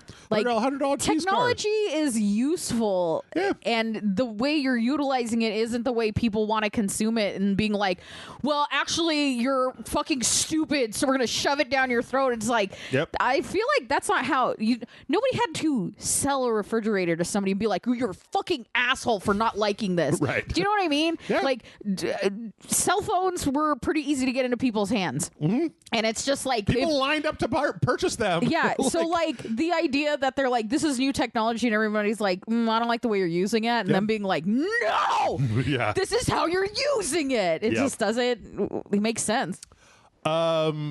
So here's a fun story where a bunch of developers, after this Crimson Desert thing came up, this keeps happening. It even happened with Clair Obscur and a bunch of other games where it's like, oh, we found a bunch of AI shit that was in here. So a bunch of developers came out to show their placeholders, and in a way that explains why you wouldn't want to use an AI placeholder, because their placeholders are so fucking grotesque and stupid that like you couldn't ever accidentally ship with them because they're just like shit drawn in MS Paint. Yeah. Also, there's something kind of endearing if they do accidentally miss one and you're just like, what the fuck is this? Like this one was a guy that was he was making a game, and he made the footsteps, one of the characters from Castlevania saying "what" in a bunch of different pitches, so that it's like, yeah, you're not going to forget to take that out. Yeah. Or like, here's this lady's son in this picture. It's just a stick figure. Or there's just a bunch of boxes with like really, really easy to see stuff on them. This is a placeholder. I like the ones that say that. Yeah. Which, you know, means that you don't have to worry about accidentally shipping because it doesn't look like it should be there in the first place. Yeah. That is, if that's actually what happened and you weren't just trying to cut the corner by leaving the AI placeholder in there when you shipped. So yeah. Isn't that how you get weird, like old school memes of stuff? What do you mean? I feel like we got like Ed Boon's face in like a Mortal Kombat because his picture was used as like a placeholder for something, and they just like kept it in. Do you know what I mean? I think it was clipped behind the final boss of Doom 2. Or I don't know. You know what I mean? John But Romero. like stuff like that, though, where it's just like, well, we had something as a placeholder, but we always use like pictures of the staff. Yeah. And then, we forgot to take this one person out. And now he's like an old video game meme of like this dude's face for some reason. Yeah. And now it's like AI generated. Yep. I don't know. If you guys are actually trying to make sure this doesn't happen, then using crappy handmade art is probably better. Oh, boy. Wow. I didn't want to have to speedrun this. Crimson Desert doesn't boot on Intel Arc cards. They're working on that. We're just going to kind of run through some of these. I don't even know what that means. Arc is like Intel has a version of the kind of AI upsampler like AMD does, but it's kind of worse. And Crimson Desert just won't run on that. So Crimson Desert allows you to carry cats. Sorry, that's all I know about it. It does. Epic laid off 1,000 people last week. They basically, it appears that Epic for a long time has basically been spending more than they bring in, even though they bring in a shitload of money. Yeah, and so they laid off 1,000 people from the Fortnite staff because they're trying to quote unquote right size the company, which is 1,000 people is a crazy amount. It's a lot of people. And then Tim Sweeney, it's kind of a tone deaf thing, kind of came online and said in a tweet, in the coming days, employers will see a stream of resumes of once in a lifetime quality folks. An important thing to understand is that Epic never lowered our hiring standards as we grew, and the layoff wasn't a performance based right sizing, as company calls it, blah blah blah blah blah blah. So people hire the people that I fired. A little roasted with this was like, if these are such incredible people, then why the fuck did you lay all of them off? Surely you could have found a way to keep them on. How much are you making a year, Tim Sweeney? That's true. They're also killing off some of their modes in Fortnite. Yeah. So the racing mode is going to be gone. The ballistic, which is basically Counter-Strike in Fortnite, is going to get turned off. And then there was a third one that's like a PvP music thing called Festival Battle Stage. I don't even know what the fuck that is. I don't know either. See, we heard about Nacon filing for insolvency a little while back. They're a European publisher. They're supposed to get a loan payment from their major stock owner who just didn't do that, which then led them to miss payments and file for insolvency. And then this week, 4 of the developers that are underneath them also filed for insolvency. Spiders, Clontin, Cyanide, and Nacon Tech. John and I just played a Spiders game for Patreon, that Greedfall, The New World. Oh, yeah. That was Spiders. And Nacon Tech, I believe, was a new Styx game that came out not too long ago. And then Cyanide, I forget what they did. Cyanide does Styx. Clonton does World Rally Championships. And Nacon Tech is like one of those special effects for movies kind of Oh, okay. Yeah, things. So, yep.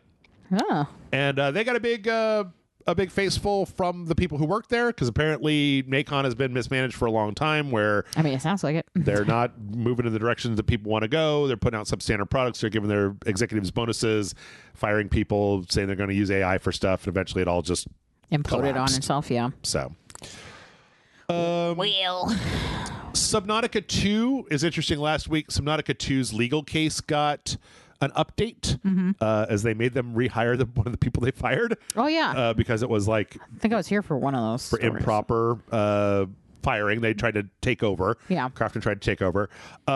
Here's the thing is that we also last week had a story where the release date for Subnautica 2 was announced that it was going to be coming out in May into early access. They're now back in court because Crafton did that as a way to try to hurt the game, as by leaking the release date without any trailers, fanfare, any of the rest of that. They were hoping to depress, what seems is they were hoping to depress excitement, because the whole thing is that if this sells enough, they are on the hook for $250 million bonus. So it was interesting that happened last week, and then it was like, no, that was actually a ploy by the bad guys in this situation. Wow, interesting. So they literally went back to court, and they're being slapped around again because the judge in this case is not taking any shit from Crafton. So let's see. Wow, weird to try to shoot yourself in the foot to prevent. Yep. Let's see. Slay the Spire 2 is getting a big review bombing at this point. Apparently they made a big adjustment to the difficulty last week, that, like I was telling you, that in a lot of those types of games you'll get broken builds that allow you to get like infinite damage. They changed a lot of that, so you couldn't do it anymore. And the reason that the community, it's interesting, are upset is because the game is so fucking hard that like there's not good ways even for veterans to be able to beat the last boss without resorting to cheese tactics. So they're like, if you're going to take these tools away, we need something to be able to actually play this game. So yeah, we'll see how that goes. I mean, I don't know. This is one of those, like, if you can figure it out, I feel like maybe you deserve it. Yeah. Kind of things. Because it's breaking the gameplay a little bit, but it's working as intended. It's like that Breath of the Wild stuff where it's like, hey, if you can find a way to get to this level using your like building shit or whatever, then that's what it is. Then whatever, you did it. But I wonder if it has to do with the fact that game has multiplayer, because a lot of times when multiplayer comes into it, you've got a different balance. Yeah. Where it's like, it could be that the difficulty is trying to push you into doing multiplayer runs as opposed to single player runs. Yeah. I don't know, but they're I guess that does change work on it. the thought. About a month ago, there was a Space Marine 2 voice pack that came out. It was a new voice pack for some new classes that came out that put some new voices in the game. Overwhelmingly pilloried, because the thing is they didn't have enough voices for all of the lines. Yeah. So your voice would be changed, and then there would be like a story beat bark that went in another voice, the original voice. Weird. So apparently Saber Interactive just apologized and refunded everybody who bought that. It was a $5 pack, and then put the pack out for free as basically like, if you want to use this, you can. Yeah. So, which is better than nothing. I probably would have preferred if they actually just fixed it instead. But I don't know. Getting people back out to re-record lines is probably a bit of a lift. All right. Real fast. Saudi investment group Savvy Games has purchased another studio. This is Moonton Games, which is owned by ByteDance of TikTok fame for $6 billion. They have a game that is like, it looks like Cuphead, but it's a little plane shooter. Sure. And it literally has like Bugs Bunny and like licensed characters in it, all in that same style. Yeah. It's a big thing in Asia. I don't know anybody who plays it here in America, but they also have another MOBA called Mobile Legends Bang Bang, which apparently is huge. So not really anything that goes to us, but yeah. And then last but not least, as we talk about AI, this is an interesting story. There was the Aeneo Next 2 was a handheld PC gaming thing, kind of like the Steam Deck. Yeah. I don't know if you know this. There's a bunch of these that are like a Steam Deck but more powerful and way more expensive. So this was going to kind of be a luxury one. It was going to be about $2,000 because it was like massive and it had a lot of hardware in it. Apparently, as the prices of everything, all the parts have gone up, the company put out a statement saying that they are just not going to ship this thing because at this point they would have to charge $4,000 per unit. And they're just buy like, a fucking desktop. yeah, they're just like, we're not going to. There's no reason to do that. Yeah, like it wouldn't be good for us. It wouldn't be good for you. It wouldn't be good for anybody. Yeah. Who's going to buy a $4,000? You could buy the best computer at this point for $4,000. No. So, yeah. And with that, we're going to go ahead and take a break. When we come back, we have even more trailers. So stick around, everybody.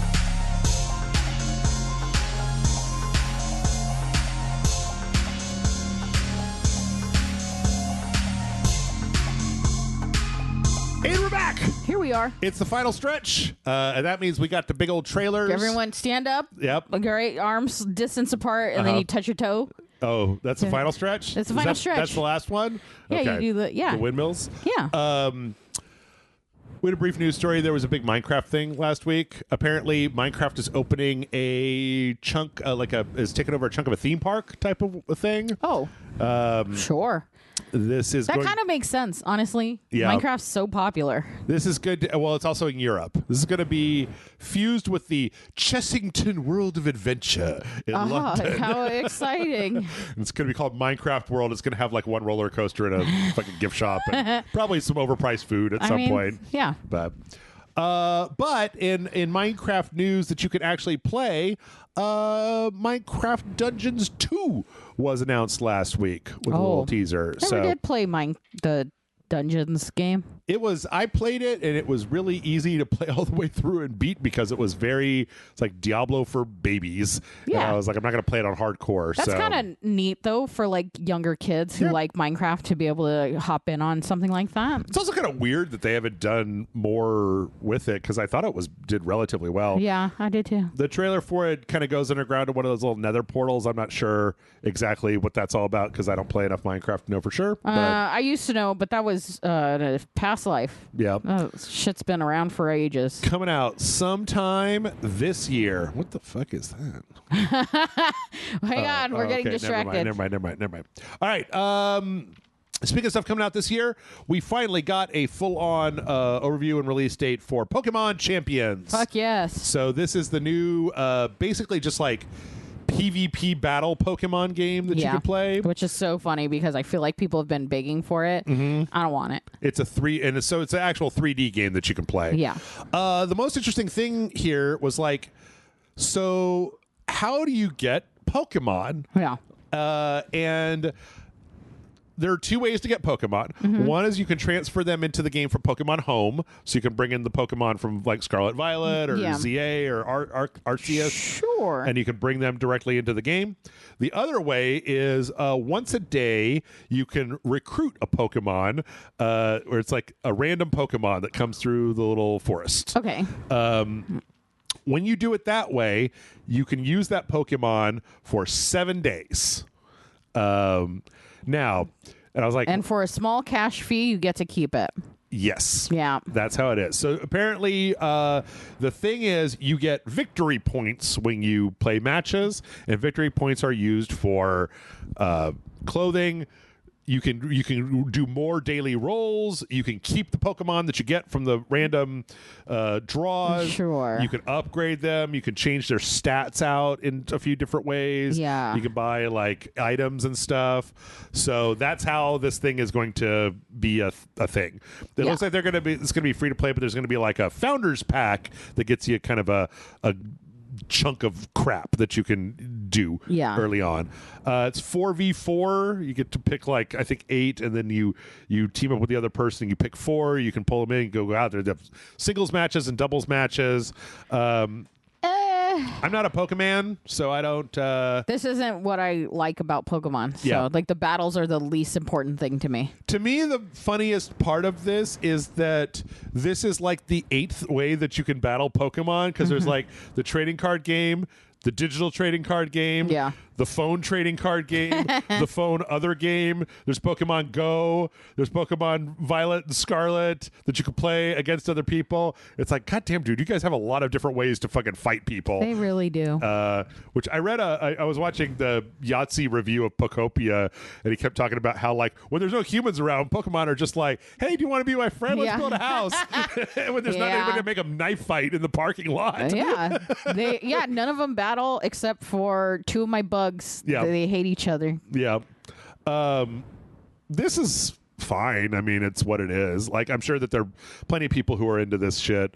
You know, they want to play Counter-Strike, but they don't want to shoot at people. They want to fucking throw an electric rat at a fucking fire. You leave that electric rat alone. God. A pile of garbage and see what happens. First of all, that pile of garbage is the best. He reminds me of Trash Heap from Fraggle Rock. Pile of garbage with googly eyes and a penguin are going to fucking fight to the death. Fuck yes, they will. The weird thing about this I got a Trubbish tattoo. I love that fucking Pokemon. After playing Pokopia, I recognize way more Pokemon in here than I used to. Yep. Because at a certain point, I was just like, yeah, man, whatever. Fucking come on.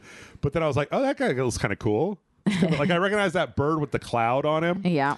One of the big things here is also I recognize that guy, the big serpent. He taught me some cool stuff. Gyarados? No. Yes. I think it's him. I think it's Gyarados. So one of the big things about this that's interesting is that it's not going to have all the Pokemon in it at launch. They never do. Pokopia don't got all the Pokemon either. The reason is weird, but I think I kind of understand it. You can't have any unevolved Pokemon. So you can have like Charizard, but you can't have Charmander. Okay. Except for Pikachu. They made the exception because everybody wants the Pikachu. So if you could only have a Raichu, that would be kind of a kick to the nuts. Well, yeah. Also, I think everybody looks stupid in here.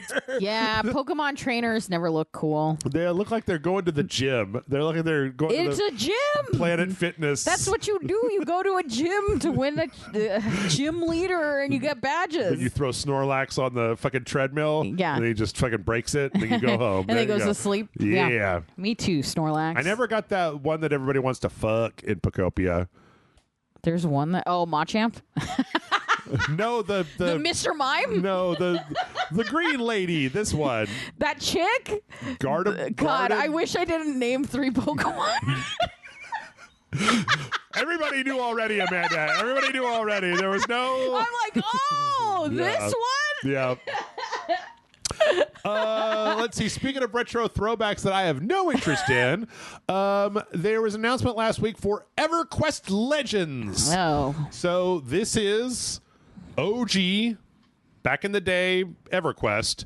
Kind of like World of Warcraft Classic, but not quite. No. The whole game is being rebalanced to basically be more friendly to smaller groups and even single player action, because I don't know if you played EverQuest, but in EverQuest you had to have like a 6-person raiding party to get anything done. Like, it was a very like, you need a DPS and you need a healer and you need a tank, and you weren't able to like just go at yourself. So they're letting you dual class, which I think lets you have like some heals and then some attacks. But other than that, it's an online game, and it looks exactly like the garbage that it looked like back in the day. My youth. Yeah, I had a friend who was really, really into EverQuest, and his disposition about the game made me never want to ever play EverQuest. Everyone I know that's been a fan of EverQuest have been people that I don't associate with anymore. Yeah. Do you know what I mean? So apparently EverQuest was sold from Sony to Sony Online Entertainment, I guess, SOE, was sold to like another company, and Daybreak Games, and they've been the ones that have had the license, and they're doing this. I think this is a really smart move. I mean, if you're a fan, I think this makes sense to. A lot of people want to go enjoy. live their fucking low poly childhood. I don't like that dragon's fire is coming straight from his nose. I don't know. His I don't mouth like is open and the fire is above it. Yeah, I don't know. That's a nostril flare. I don't know. Fucking weirdos. I haven't seen this chick in a while though. This fucking EverQuest chick with the little top The pony. Ariana Grande ponytail. Yep. Let's see. Speaking of stuff that I'm probably not going to play, we got the launch trailer for Seven Deadly Sins Origin. I don't need the origin of the Seven Deadly Sins. Which apparently is a free-to-play online multiplayer game you're supposed to play with other people, even though it's an anime game. Yeah. They have a whole thing where a bunch of real-life people go outside and a bunch of animes are there, and then I don't know anything about Seven Deadly Sins either because I heard it was bad. That got real terrible eventually. I mean, it's kind of a cool trailer with all the like 3D anime people walking around in the world. Real world. Yeah, I don't know. I've never been interested in it. Yeah, I don't know. I mean, I try to keep an eye on like, is this? Do you think it's like a dangerous thing to make an anime about pirates in a world where One Piece is dominated for 1,000 episodes? No, not necessarily. But I don't think this isn't about pirates. I don't know. There was really. a big old ship. Yeah, it's more a medieval fantasy adventure thing. They got that big pig. Yeah, that pig's the only interesting thing I've seen so far. Yeah, the main character is, I don't know. I don't like him. A little lad? I don't like him. It's the sort of thing that I don't know. Is sometimes y'all would have to pitch me on it because I don't know the premise of the Seven Deadly Sins. I've only seen the poster and been like, that doesn't look like slice of life teen drama romance anime. You know who's got some awesome Seven Deadly Sins? Full Metal Alchemist. They don't look like a bunch of fucking like cheerful Dragon Balls going around One Piece and that. They do look like cheerful Dragon Balls. But yep, it launched last week. PS5, Steam, on phones as well. That should tell you what you're in for. But let's see. Okay, here's an anime thing that I am interested in. Ooh. By the time you guys are listening to this podcast, there might even be a dojo up for it. It's a game called Screamer, which is a racing game. Yeah. With a shitload of really dramatic anime in between the racing.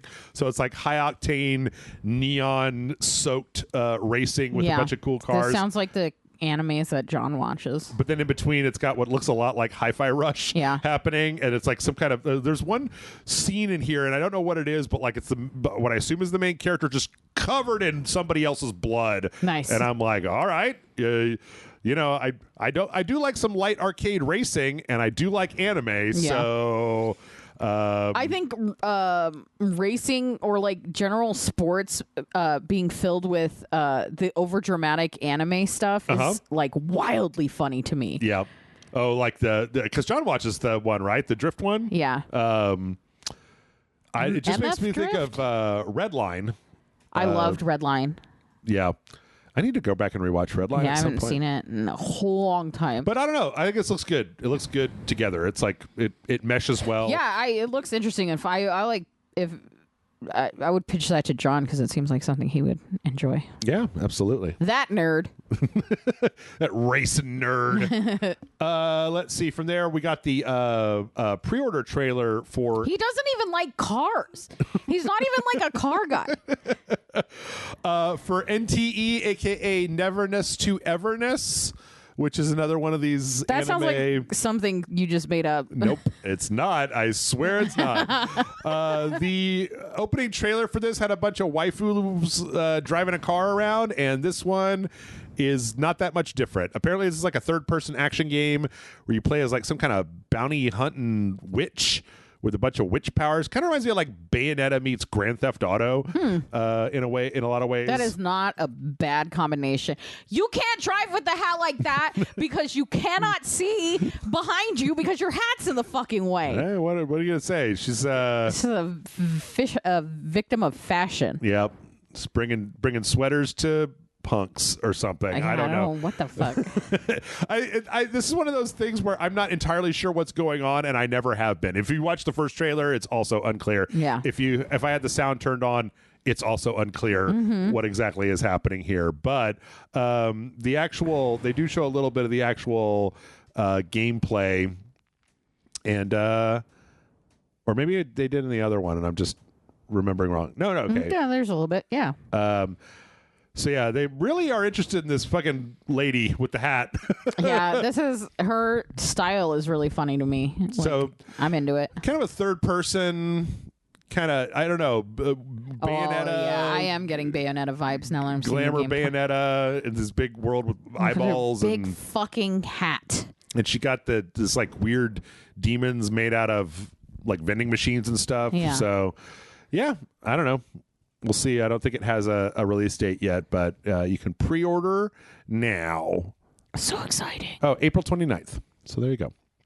I don't know. I just don't know if this is also a phone game or if this is an actual... Because the action makes it look like a third-person action game. It does. And I'm down with that. But if it's a third-person action game that's also on the phone, I'm not down with that. Yeah, that's fair. I'm sorry. I do have a couple of marathon trailers, and it's because I like watching marathon trailers because they're so pretty. Even though I'm not going to play the game. So the Cryo Archive is that new area I was talking about at the very end. Yeah. So they got a little launch trailer that shows a bunch of people kind of going into this place. This is apparently like the kind of the end game right now of Marathon, where it's apparently really complicated and there's really like tight quarters. So there's a lot of forcing people into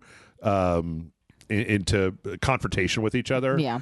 But it also reminds me a little bit of what was that Destiny thing called, the Mastermind, Megamind, Warmind, a little bit. But it looks cool. I mean, I love the art style so much for this game. It also has there was a key art for the game that has this giant like silhouette looking monster thing. Yeah, and they show it in here, and it looks pretty interesting. They showed it at the very end. And I don't know what it is, but it's a gigantic. It looks like a person with their arms down at the side. You saw it real briefly there. And apparently that's one of like the final bosses. All of this is really nice looking. It's just that thing. Yeah. So, yep. Also, they've had little cinematics for each one of the classes in Marathon, and so they had one for the Thief, which was fun. Butterfly in the sky. The Thief is an interesting character that a lot of people have been having fun with because they have a little drone that they can pop out, and that drone could literally go yoink the most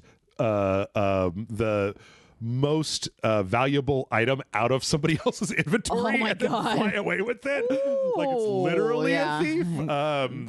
A Trolls player game. And so in this trailer, it's like one of the characters gets something yoinked out of their hands, and then as they chase down the drone, the thief is using like a sniper rifle to take him out from a distance, which is pretty fun. God, I love the way this game looks. I just don't want to. I don't want to play it. I kind of wish it was like a movie or something that I could watch and enjoy. I'll stop saying I wish it was a single player game. I'm with you. If it was a series on Amazon Prime, I would watch that. Right? Like, I mean, come on. Yep. Apple Plus. I would watch a YouTube video where somebody stitched it together into a cutscene and explained the lore. Yeah, to that'd me. be great. I would love that.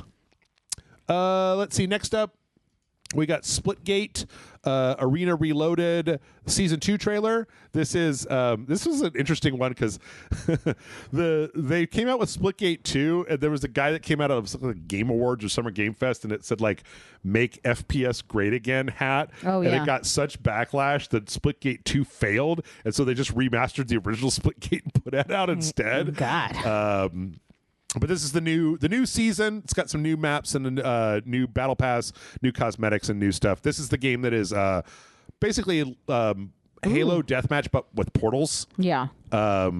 And it looks cool. I'm glad that they're managing to get things done. So even though this is one of those trailers like they have for the Call of Duties where I'm like, there is no way in the world I could ever play this game at this level where people are using the portals to, get behind people and like launch through areas and stuff. Yeah, if Portal has taught me anything, it's that I don't think with portals. Yep. So, but it's fun, again, like the marathon thing. It's fun to watch. Yeah. I think it'd be fun to watch. I might actually. I mean, I bet it feels really cool if you put the time into it to like get good at that. And you just like portal, fly in the air, shoot this guy, jump over here, throw a grenade, portal out. It's like, dang, I feel like a badass. But me would be like, portal, threw a grenade, hit myself with the grenade, fell through the crying, portal. all the spaghetti in my pockets is falling out. Like fucking. Oh no, is that lava shit? Yeah, it also, I mean, it's also never, I wish there was a mode, I wish there was like a spectate camera that you could use for really high level players of PSs to make it look like that, because it's also when you're just watching somebody really good play a game, it's kind of boring because they're just like, yeah, and then they're all dead, and you're just like, all right, cool, I guess. Neat. That was why Overwatch was so fun in the beginning, was because everybody had these little flamboyant powers and the ults and stuff. Yeah. All right, maybe something that's more up your alley. We got a 7-minute overview of the new Halloween multiplayer game. Yay. I know that you're not a big fan of. I actually don't like Halloween, even as a John Carpenter fan. I don't like slashers. Oh, there you go. So Halloween is good. Yeah. But I don't like slashers. So it's good. So in the genre I don't like. In the genre of horror, I like the least. What about Season of the Witch then? Is that I love Season of the Witch. Okay. But it's not a slasher. Yeah. Well, no, that's what I was curious. Yeah. Interesting stuff happening here. There was an interesting idea of how are you going to make this work, especially because some of the other asynchronous multiplayer games have been kind of boring after a while. Yeah. So there's some interesting stuff going on here. First off, Michael Myers can only walk. He can't run. Yeah. But he has this Wraith ability that allows you to really quickly go to different places. Yeah. But the interesting thing about it is you can only appear where there's not light and if nobody is looking there.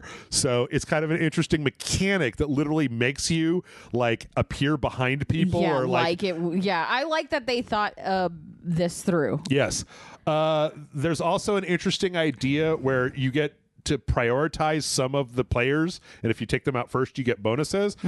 There's also a thing where you saw how those players had the red lines around them. The way that you do that is you go up to the houses that they're in and you look at them through the window, and then if you look at them long enough they get a red outline so you can track them. So you literally have to stalk them through the window. He fully gets obsessed with people. It's like so yeah, but then the interesting thing about this is, okay, so then what are the players doing? So you've got a series. Looks like they're dying, Jeff.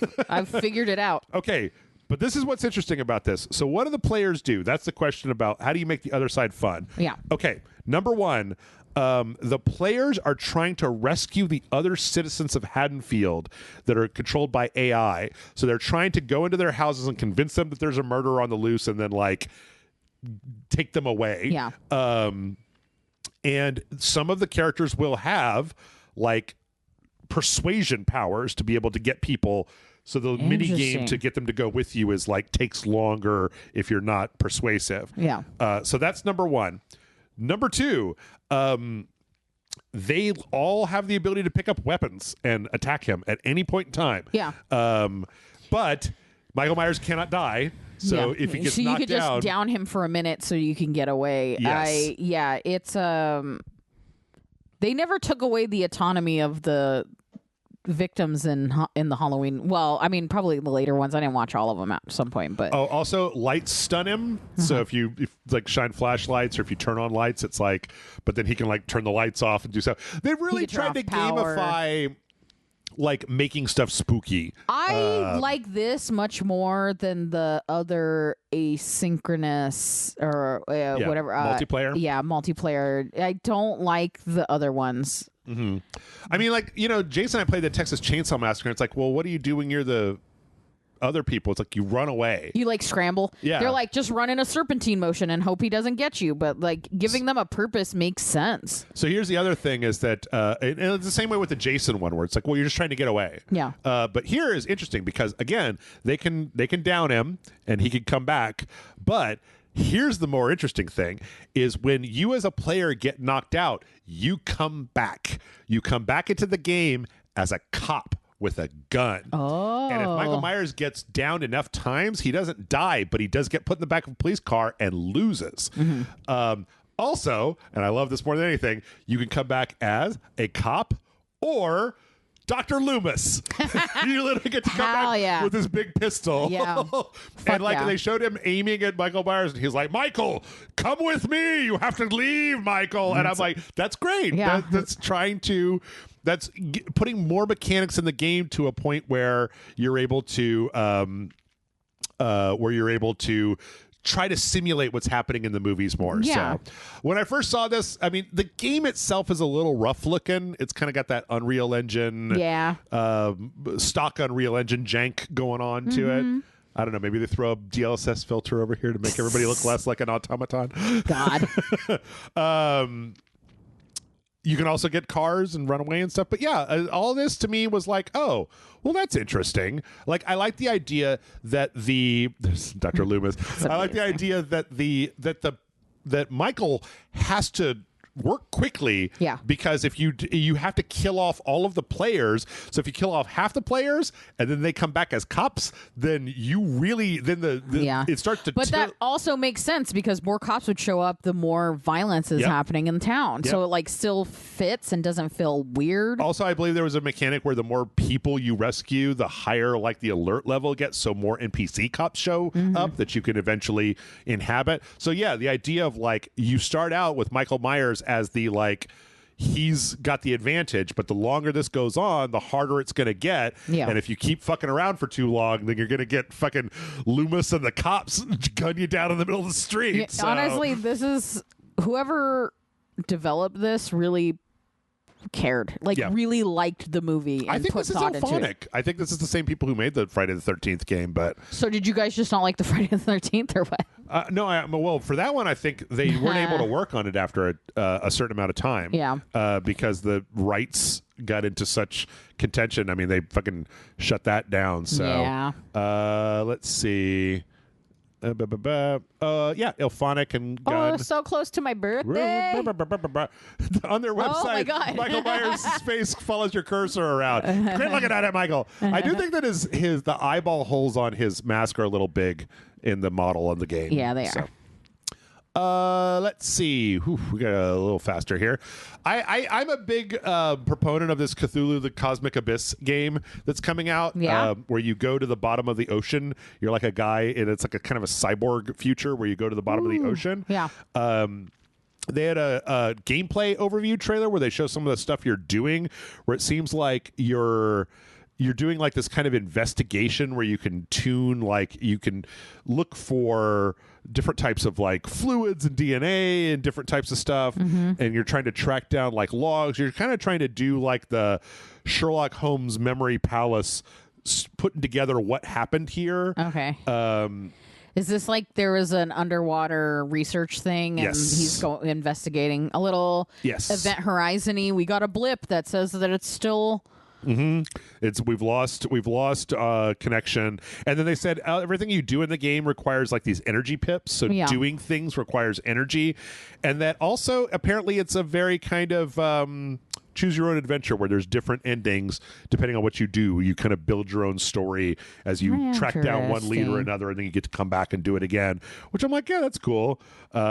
There's also a thing where the more of the Cthulhu stuff that you are exposed to, you start hallucinating, you start getting attacked by... Dude, I love a sanity meter that's like affects you, actually. By craziness. I don't know. It seems like they're doing some pretty good, like... some unknown horrors. Yeah. I also just really like the way that all of the Cthulhu realms look. They really have dug into the... They've got a really good handle on the, like, making it look like weird shit. Yeah. Indescribable, baby. I'm so tired of seeing describable. Give me indescribable. I mean, it's still somewhat describable. Yeah, they're like fish monster, and I'm like, yeah. Yeah, I like the idea that this shows the corruption in your brain. Oh, sick. But yeah, I don't know. I'm liking what I'm seeing here. This is another game that Nacon is publishing. Yeah, I saw their name pop up. I was like, wait a minute. And it seems like there's more mechanics here than just like walking simulator. Yeah. There's more investigation. There's more trying to piece stuff together. There's more fucking with your mind, and I'm glad about all that. So Yeah. looks good. Fuck my mind up. It's also coming out on my birthday. Yay! Happy birthday! Here's some unknowable cosmic horror. Yay! Just like every birthday. Yep. Every year I get older. Every year I get another unknown, indescribable horror. This year it's sleep apnea. It's pretty unknowable. We also got a gameplay trailer for Project Songbird, a horror game that I've been somewhat interested in. This is about a young lady who goes to a cabin in the woods who's a musician. An Evil Dead? Sort of. She's going to like try to refocus and hell get yeah. stuff done. And then spooky. And then horrors unknown, indescribable horrors. Weird shit. Actually, this is more of like a. From what I can see in here, it looks like more of a like shooting a shotgun, swinging an axe. Like there's giant monsters, and you're gonna fucking fuck them up. Hell yeah. And I'm into it. it but looks good. this might just be the Evil Dead in me. I don't know. It's got some weird iconography, and it's got some giant. It's like Groot monsters or something. Like some big Groots. Yeah. Anyway, that's out right now. Oh. That came out the day we're recording this. Sick. So I don't know. Well, maybe I'll see if see what the reviews are like. Maybe we'll check it out next week. Hell yeah. So Maybe. also, Maybe hell yeah. this is a trailer for a game called Satan 2. I don't know what happened to Satan 1, but this is a real like cultist boomer shooter kind of game, except that it seems like, I don't know if you're playing as Satan, but there are definitely parts of this trailer where you've got like That's crazy. You're Satan? Because red I'm hands. Satan too. You've got like red demon hands. Oh. Are you saying we're like horned with a tail demon? I don't know, because the hands on the regular character look just like Normal. regular. Just guy. But then there's certain parts later on where it seems a little bit more. There's like There's real brief flashes. Seems like there's monsters. There's also appears to be like a gun that's just like a bird cage where you open it up and a bird flies out at people. I'm like, okay. Yeah, I don't know, but I kind of like it. Last time I saw one of these, it was that cultic game that Jason and I played for the Asylum, and it was great. Yeah. So this one's a little bit more rough around the edges, a little bit more boomer shootery, but that's not necessarily a bad thing. it is definitely not. Because those look fun. That's stupid. Speaking of really rough games, oh my god, there's a game that I found that's called Traffic Stop Anomaly. That is a spot the anomaly game, but but you are a cop who has pulled somebody over, and if you see an anomaly, you get back in your car and drive away, or you like arrest them if you don't. That's such a good idea. But I got to be honest, it's a great idea. It's a really, really rough game, trailer, and it's a really, really rough looking game. So yeah. Oh man, I really like the idea of it. They're showing in the trailer like the flashlights on in the back to the back seat of the car, and you don't see anybody. And when he turns the flashlight off, you can see someone. Yep.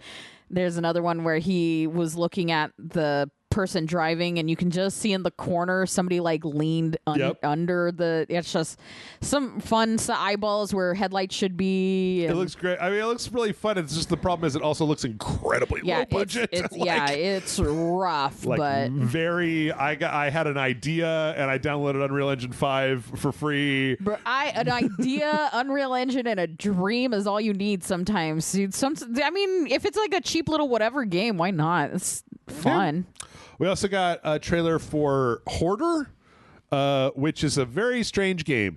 It appears like it starts with you come to a house, like a hoarder house, and you are cleaning it up. You are collecting cans and stuff, and then if you find stuff that's actually worth something, you could put it in this special dumpster that gives you like money.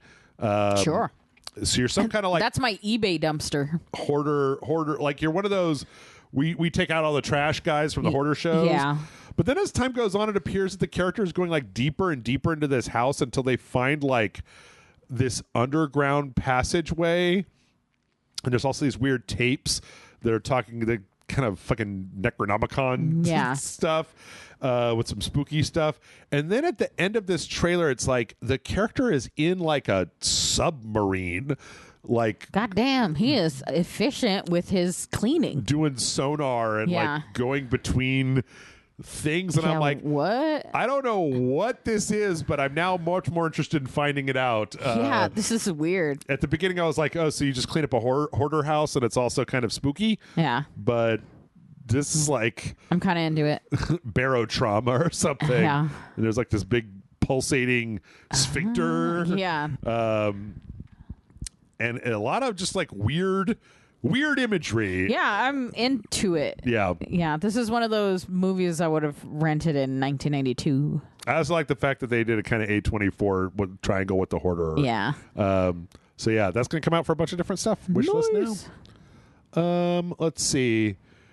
We got another one of these like throwback rubber hose animation Cuphead kind of games. Yeah. This is a 3D game called Escape by Spoon, where you're a little cartoon guy that's in a jail and you're trying to distract a dog while you like go down underground and dig your way out with a spoon. Shawshanking your way out. Yep. Nice. It's obviously like this is obviously a pre-rendered trailer, but they show them digging a little bit, and then they hear a noise and come back up, and they can't see anything, and then this cat pops out of the hole in the ground. Yeah. So I don't know exactly what's going on here, but I'm interested in finding out. Yeah. That Mouse PI game is coming out next month, so I feel like it should have came out like 2 weeks ago or something. it was delayed. Oh, is that why? Okay, good. It was supposed to come out last year, but it was delayed. Yeah. Here's another weird one, a game called Lost and Found. This is a very strange game where you play as a guy that's running a lost and found shop, and you have to determine whether, like, you have to find the items, you have to track down whose items they are, and then determine whether they're actually the person who needs them. Yeah. Because people will lie to you. But all the characters are in a different style. Yeah. It's like the main character is kind of an animation of a dog, and there's like a 3D But like potato. a humanoid dog with a shirt and pants and walking around. But then there's like a guy that looks like from an old PSX game, low poly. Yeah. There's like it's like a stop animation of a toy claymation guy. Dude, oh my God. One is just a picture of a fish. Yeah. But it's like that old internet stuff. But then there's like an alligator in the back and a Tom Servo. Dude, I'm sort of into this. Yeah, I like how weird it is. Yeah. And then the idea where you're trying to do kind of low rent investigation to find out whether the items are going to the correct people. Yeah. Is cool. It's a cool idea. Yeah. And I appreciate the amount of work they put in with all the different characters. Oh my God. One is a thumb finger puppet. Yep. On a full hand. A full big ass hand. It's just there. Wow. Yeah. Oh, I'm into this. Kind of an interesting concept. Super I thought you would like that. So yeah, Lost and Found. See, I'm trying to see how much time we've got left here. I'm going to cut a couple of these things. Those are all the good ones. Last Caretaker got a new update. This is the one about the robot. It's like everybody's in hibernation and you're the last robot. Yeah. This is adding some more locations and weapons and enemies and like inventions and stuff that you could do. I think this game looks great, and apparently it's got good reviews. I'm waiting for it to go to 1.0 because I don't want to play it in early access. Yeah. So there's that. Yeah. Looks neat. Here's a game I thought you would like, Amanda. It's called Rubato that came out last week. Is a 2D side-scrolling collectathon game where you play as a little frog that jumps around. And what's a collectathon?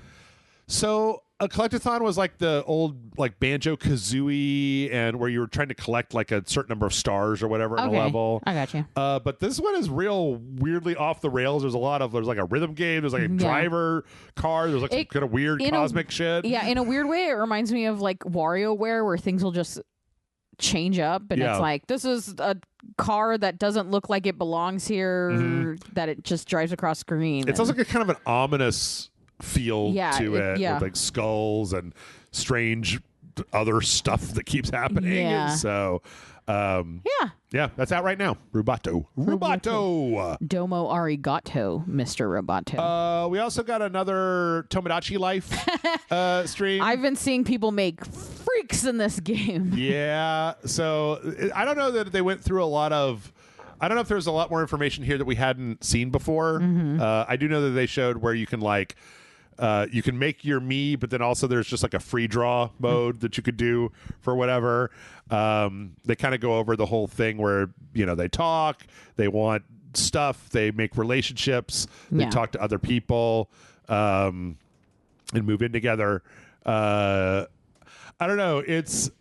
The thing is that I think that this showed a little bit more of the character creation. People are talking about the way that the previous Tomodachi Life was apparently really restrictive when it came to like gender relations and like how you could identify and stuff like that. And this one's a little bit more open.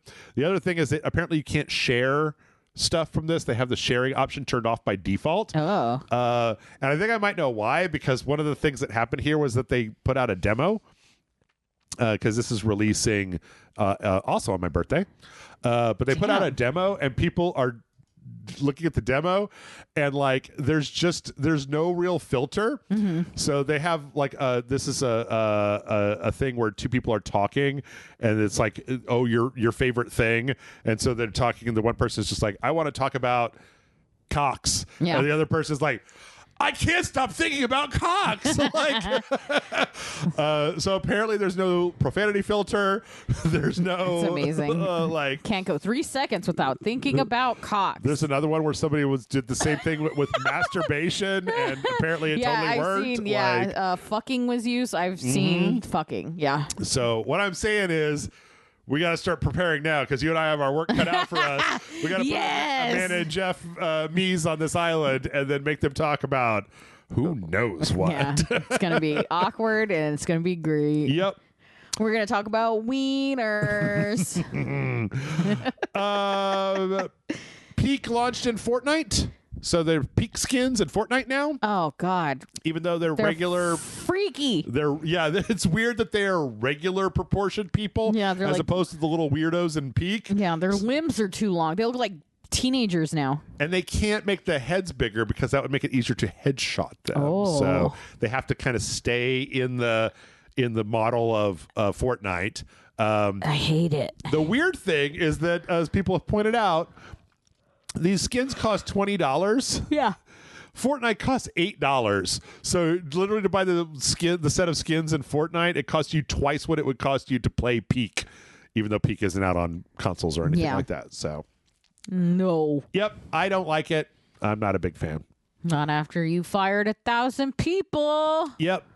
PlayStation Plus for April, we got a leaked title. It's Lords of the Fallen, the remake of Lords of the Fallen that they put out a couple of years back. It's kind of a Dark Souls kind of style game. It's one that had an interesting thing where you switch between the realm of the dead and the realm of the living to solve puzzles and get places. Big thing is that this game had last year in December, I think, had like a 2.0 update where they overhauled the game, addressed everything that the community wanted, made the difficulty less hard on regular stuff. So this is a great way for people to give the game another try. Yeah, for sure. So that happened. Dying Light the Beast The Beast is getting an edition called the Restored Land Edition. So apparently Dying Light, that was the zombie parkour game. Yeah. The Beast had a whole survival mode where you had to like eat. You had like hunger and thirst meters. Also in that mode, if you killed zombies, they didn't ever come back. So if you needed like resources, you only got it one time. Yeah. And they're putting that mode back into this edition of the game, as well as patching it into the previous version. But this is like the collector's edition that comes with that and a bunch of other stuff. Yeah, So that's cool. yeah. Payday's getting a VR game. That's about all I got to say. Damn, sick. It's Payday, but it's in VR. It's called Aces High. There you go. Dragon's Dogma 2 had an anniversary post that makes people think that there might be some DLC coming. Ooh. They put out an anniversary thing. There were a couple of different things. One, there was a letter that said that there were griffins coming from the north, which apparently the north wasn't a place you could go to in Dragon's Dogma 2. And then there's a character in this all the way at the back that's turned around backwards. I think this might be a new class. But none of it has been confirmed. So Interesting. we shall see. Speaking of physical editions, I should have put this in different order. Mouse PI is getting a physical edition. This is $10 more than the $29.99 digital edition. Blasphemy. But you get some postcards and some baseball cards and a 7-inch vinyl and a comic book. Yo, and a some 7-inch vinyl is fucking great. stickers. Apparently there's a song on it that's not even in the game. It's just an original Ooh, thing. that's Oh, no, cool. wait. No. That was a song from a different artist that is in the game. But yeah. But yeah, it looks like that's a pretty cool collector's edition for an extra It is. $10. Yeah. The Mouseburg edition. Yep. They're making a Division tabletop game. This is a Kickstarter that's coming out for the Tom Clancy The Division. Yeah, that's not surprising. A lot of video games have been turned into tabletop games lately. Mm-hmm. Within the last 5 years, probably. Technically, it's a Kickstarter campaign that's going to launch on April 28th. So if you're interested in that sort of thing. That's after your birthday. It's after my birthday. And then we got a couple of quick fun things. There was an interview with the lady that plays the giant monster called the Girl in Resident Evil Requiem. Yeah. And they talked about getting the vocal noises for this character right. And she said that she had to drink basically 2 gallons of milk during the recording because they wanted to sound... She was sounding extra milky. Wetter and phlegmier. Yeah, that gross. She also said that she had to have a bowl because her bottom lip was just permanently open and she's... and just drool was coming out of it. So it was also gross during the recording. Yay. Yep. I'm going to need you to drink 2 gallons of milk next time. No. God. Let's see. Resident Evil 4, somebody did some math. Actually, Capcom did the math. So you know the what are you buying guy? Yeah. What are you turns buying? out What are you selling? That so he has sold 39.9 trillion pesetas worth of gear over the course of Resident Evil 4 remake. Nice. That's an entrepreneur. He has purchased 43 trillion. So he's about 3.34 trillion pesetas in debt. Yeah. So not a good entrepreneur. Yeah. I mean, for a guy that fucking came to the zombie place to sell you stuff, yeah, I'd assume he was a little bit more business conscious, but it also just tells me that you guys are selling all your garbage to that man. It's true. I mean, at the end of your first playthrough, I think if you sell enough garbage, you could just buy a rocket launcher from him and one-shot bosses. So hell yeah. And then I got a couple quick Pacopia things. Somebody's so I don't know if you know this, but last week somebody demonstrated that they were able to make a logic gate using water and doors and lasers in Pacopia. This is the same thing they did in Minecraft where they just make things. So somebody made a calculator. Yep. Where you can literally program in blank plus blank and it'll do the calculations. I always love when these things happen because behind the calculator, there's just a whole level worth of doors and lasers because that's what you need to do in order to make things work. So are there Pokemon just please, we don't want to be here. we want a better place to live. I just wanted a bed and now you're just making everything lasers and doors. Yep. And then finally, some of the Pacopia fans are remaking some old Pokemon games in Pacopia. Which is fun. They're making the Game Boy games over here. What's interesting is that because those games had so many trees, they had to literally plant a gajillion trees to make the kind of wall things off in the way that the game was. Yeah. So you can go between different areas, which is pretty fun. Yeah. But on the plus side, you can walk through all of that tall grass and not have a Pokemon without having to kill 80 Pidgeys. Fucking Jesus with that. Come on, Pidgey. I've already got so many of your ancestors in here. People are getting so creative, and I'm like, what if you guys all lived in just a mud hut? No, I think they had the the meme of the 4 different people. Yeah. Where it's I keep building these new houses, and somebody's like, you're building houses? And there's you guys, Pokemon live in houses? And it's I just put a chair outside. Yeah. That's where they live. It just doesn't make sense. They're wild animals. They should all be living in the wild. And it's no, they want a 4-bedroom apartment with the fucking lamp. And it's no, humans use lamp. They're it turns out that when there's no humans around Pokemon, they want toys and lamps and fucking all kinds of cool stuff. I gave my Slowpoke a Slowpoke rug. He was really happy about it.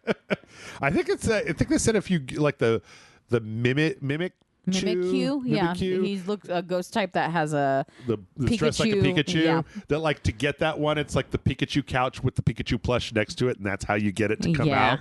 I'm okay. And I have both of those things. There you go. And that's our show. We're not that far over even. Oh my God. Yeah, pretty cool. Normal for us. So now tell us which Pokemon you'd fuck. That's as good as that's about as good as anything that I had. So yeah, why don't you just do that in the comments, and then we'll talk to you next time. Bye.